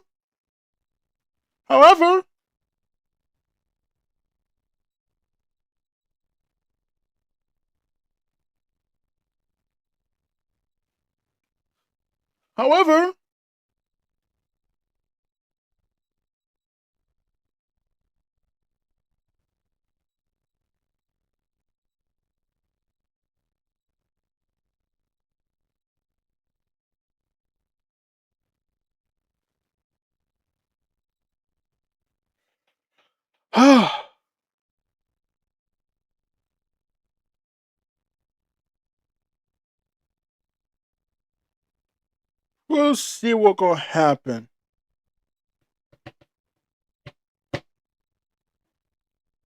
SmackDown way better. I hope I can stream SmackDown.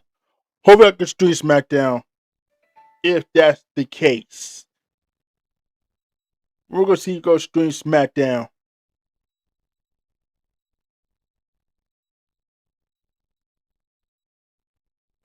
We're going to see SmackDown if it was going to happen. So, apparently, I'll be seeing you next time. Let me wrap it for my video for Wednesday. But, I guess I'll go take a rest. I'll do a video on Wednesday, so that's alright for me. So, we'll continue signing on DMV. Hi, guys, in the next video. I'll see you guys on Wednesday. Peace. One love. I'm out. See you next time, y'all. One love, y'all.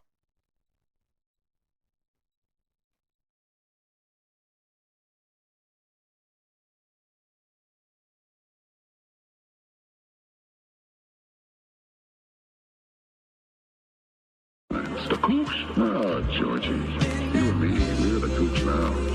Those folks, they're the way of the future. If you refuse to ride, you'll drown, Getting rid of the distractions, I'm all about the action. Like my name was Jackie Chan. Lyrical weapons like a katana with fans. Hibernating in the wilderness, waiting on my strength to return. Like kill switch engaged, my fire still burns. They resting in peace along with Undertaker's urn. I'm going berserk like Wolverine and Guts. I slay 100 men with my tongue, and I never bleed in battle. On this quest alone, all I got is my shadow. The rest of them sheep, they get led like cattle. I keep walking, but the roads keep getting narrow. I think it's all in my brain, and I'm in over my head like Ichabod Crane. I'm going insane, and the day keeps repeating. And every time I forget what I was seeking. In the night times, the wolves, they be lurking. I still survive, cause I gotta search for my purpose. I'm back again where I slay many men. I made friends with the lions up in the den. I slay the demons like Conjuro, colder than the Himalayas. I'm a demon slayer. I'm a real life Konami code. When I see the boss in front of me, it's just gonna explode. Still moving on the journey with my shadow behind me. I stare at the sun, but it still won't blind me. I'm searching for forever like Common does, but I could never be just like Common was.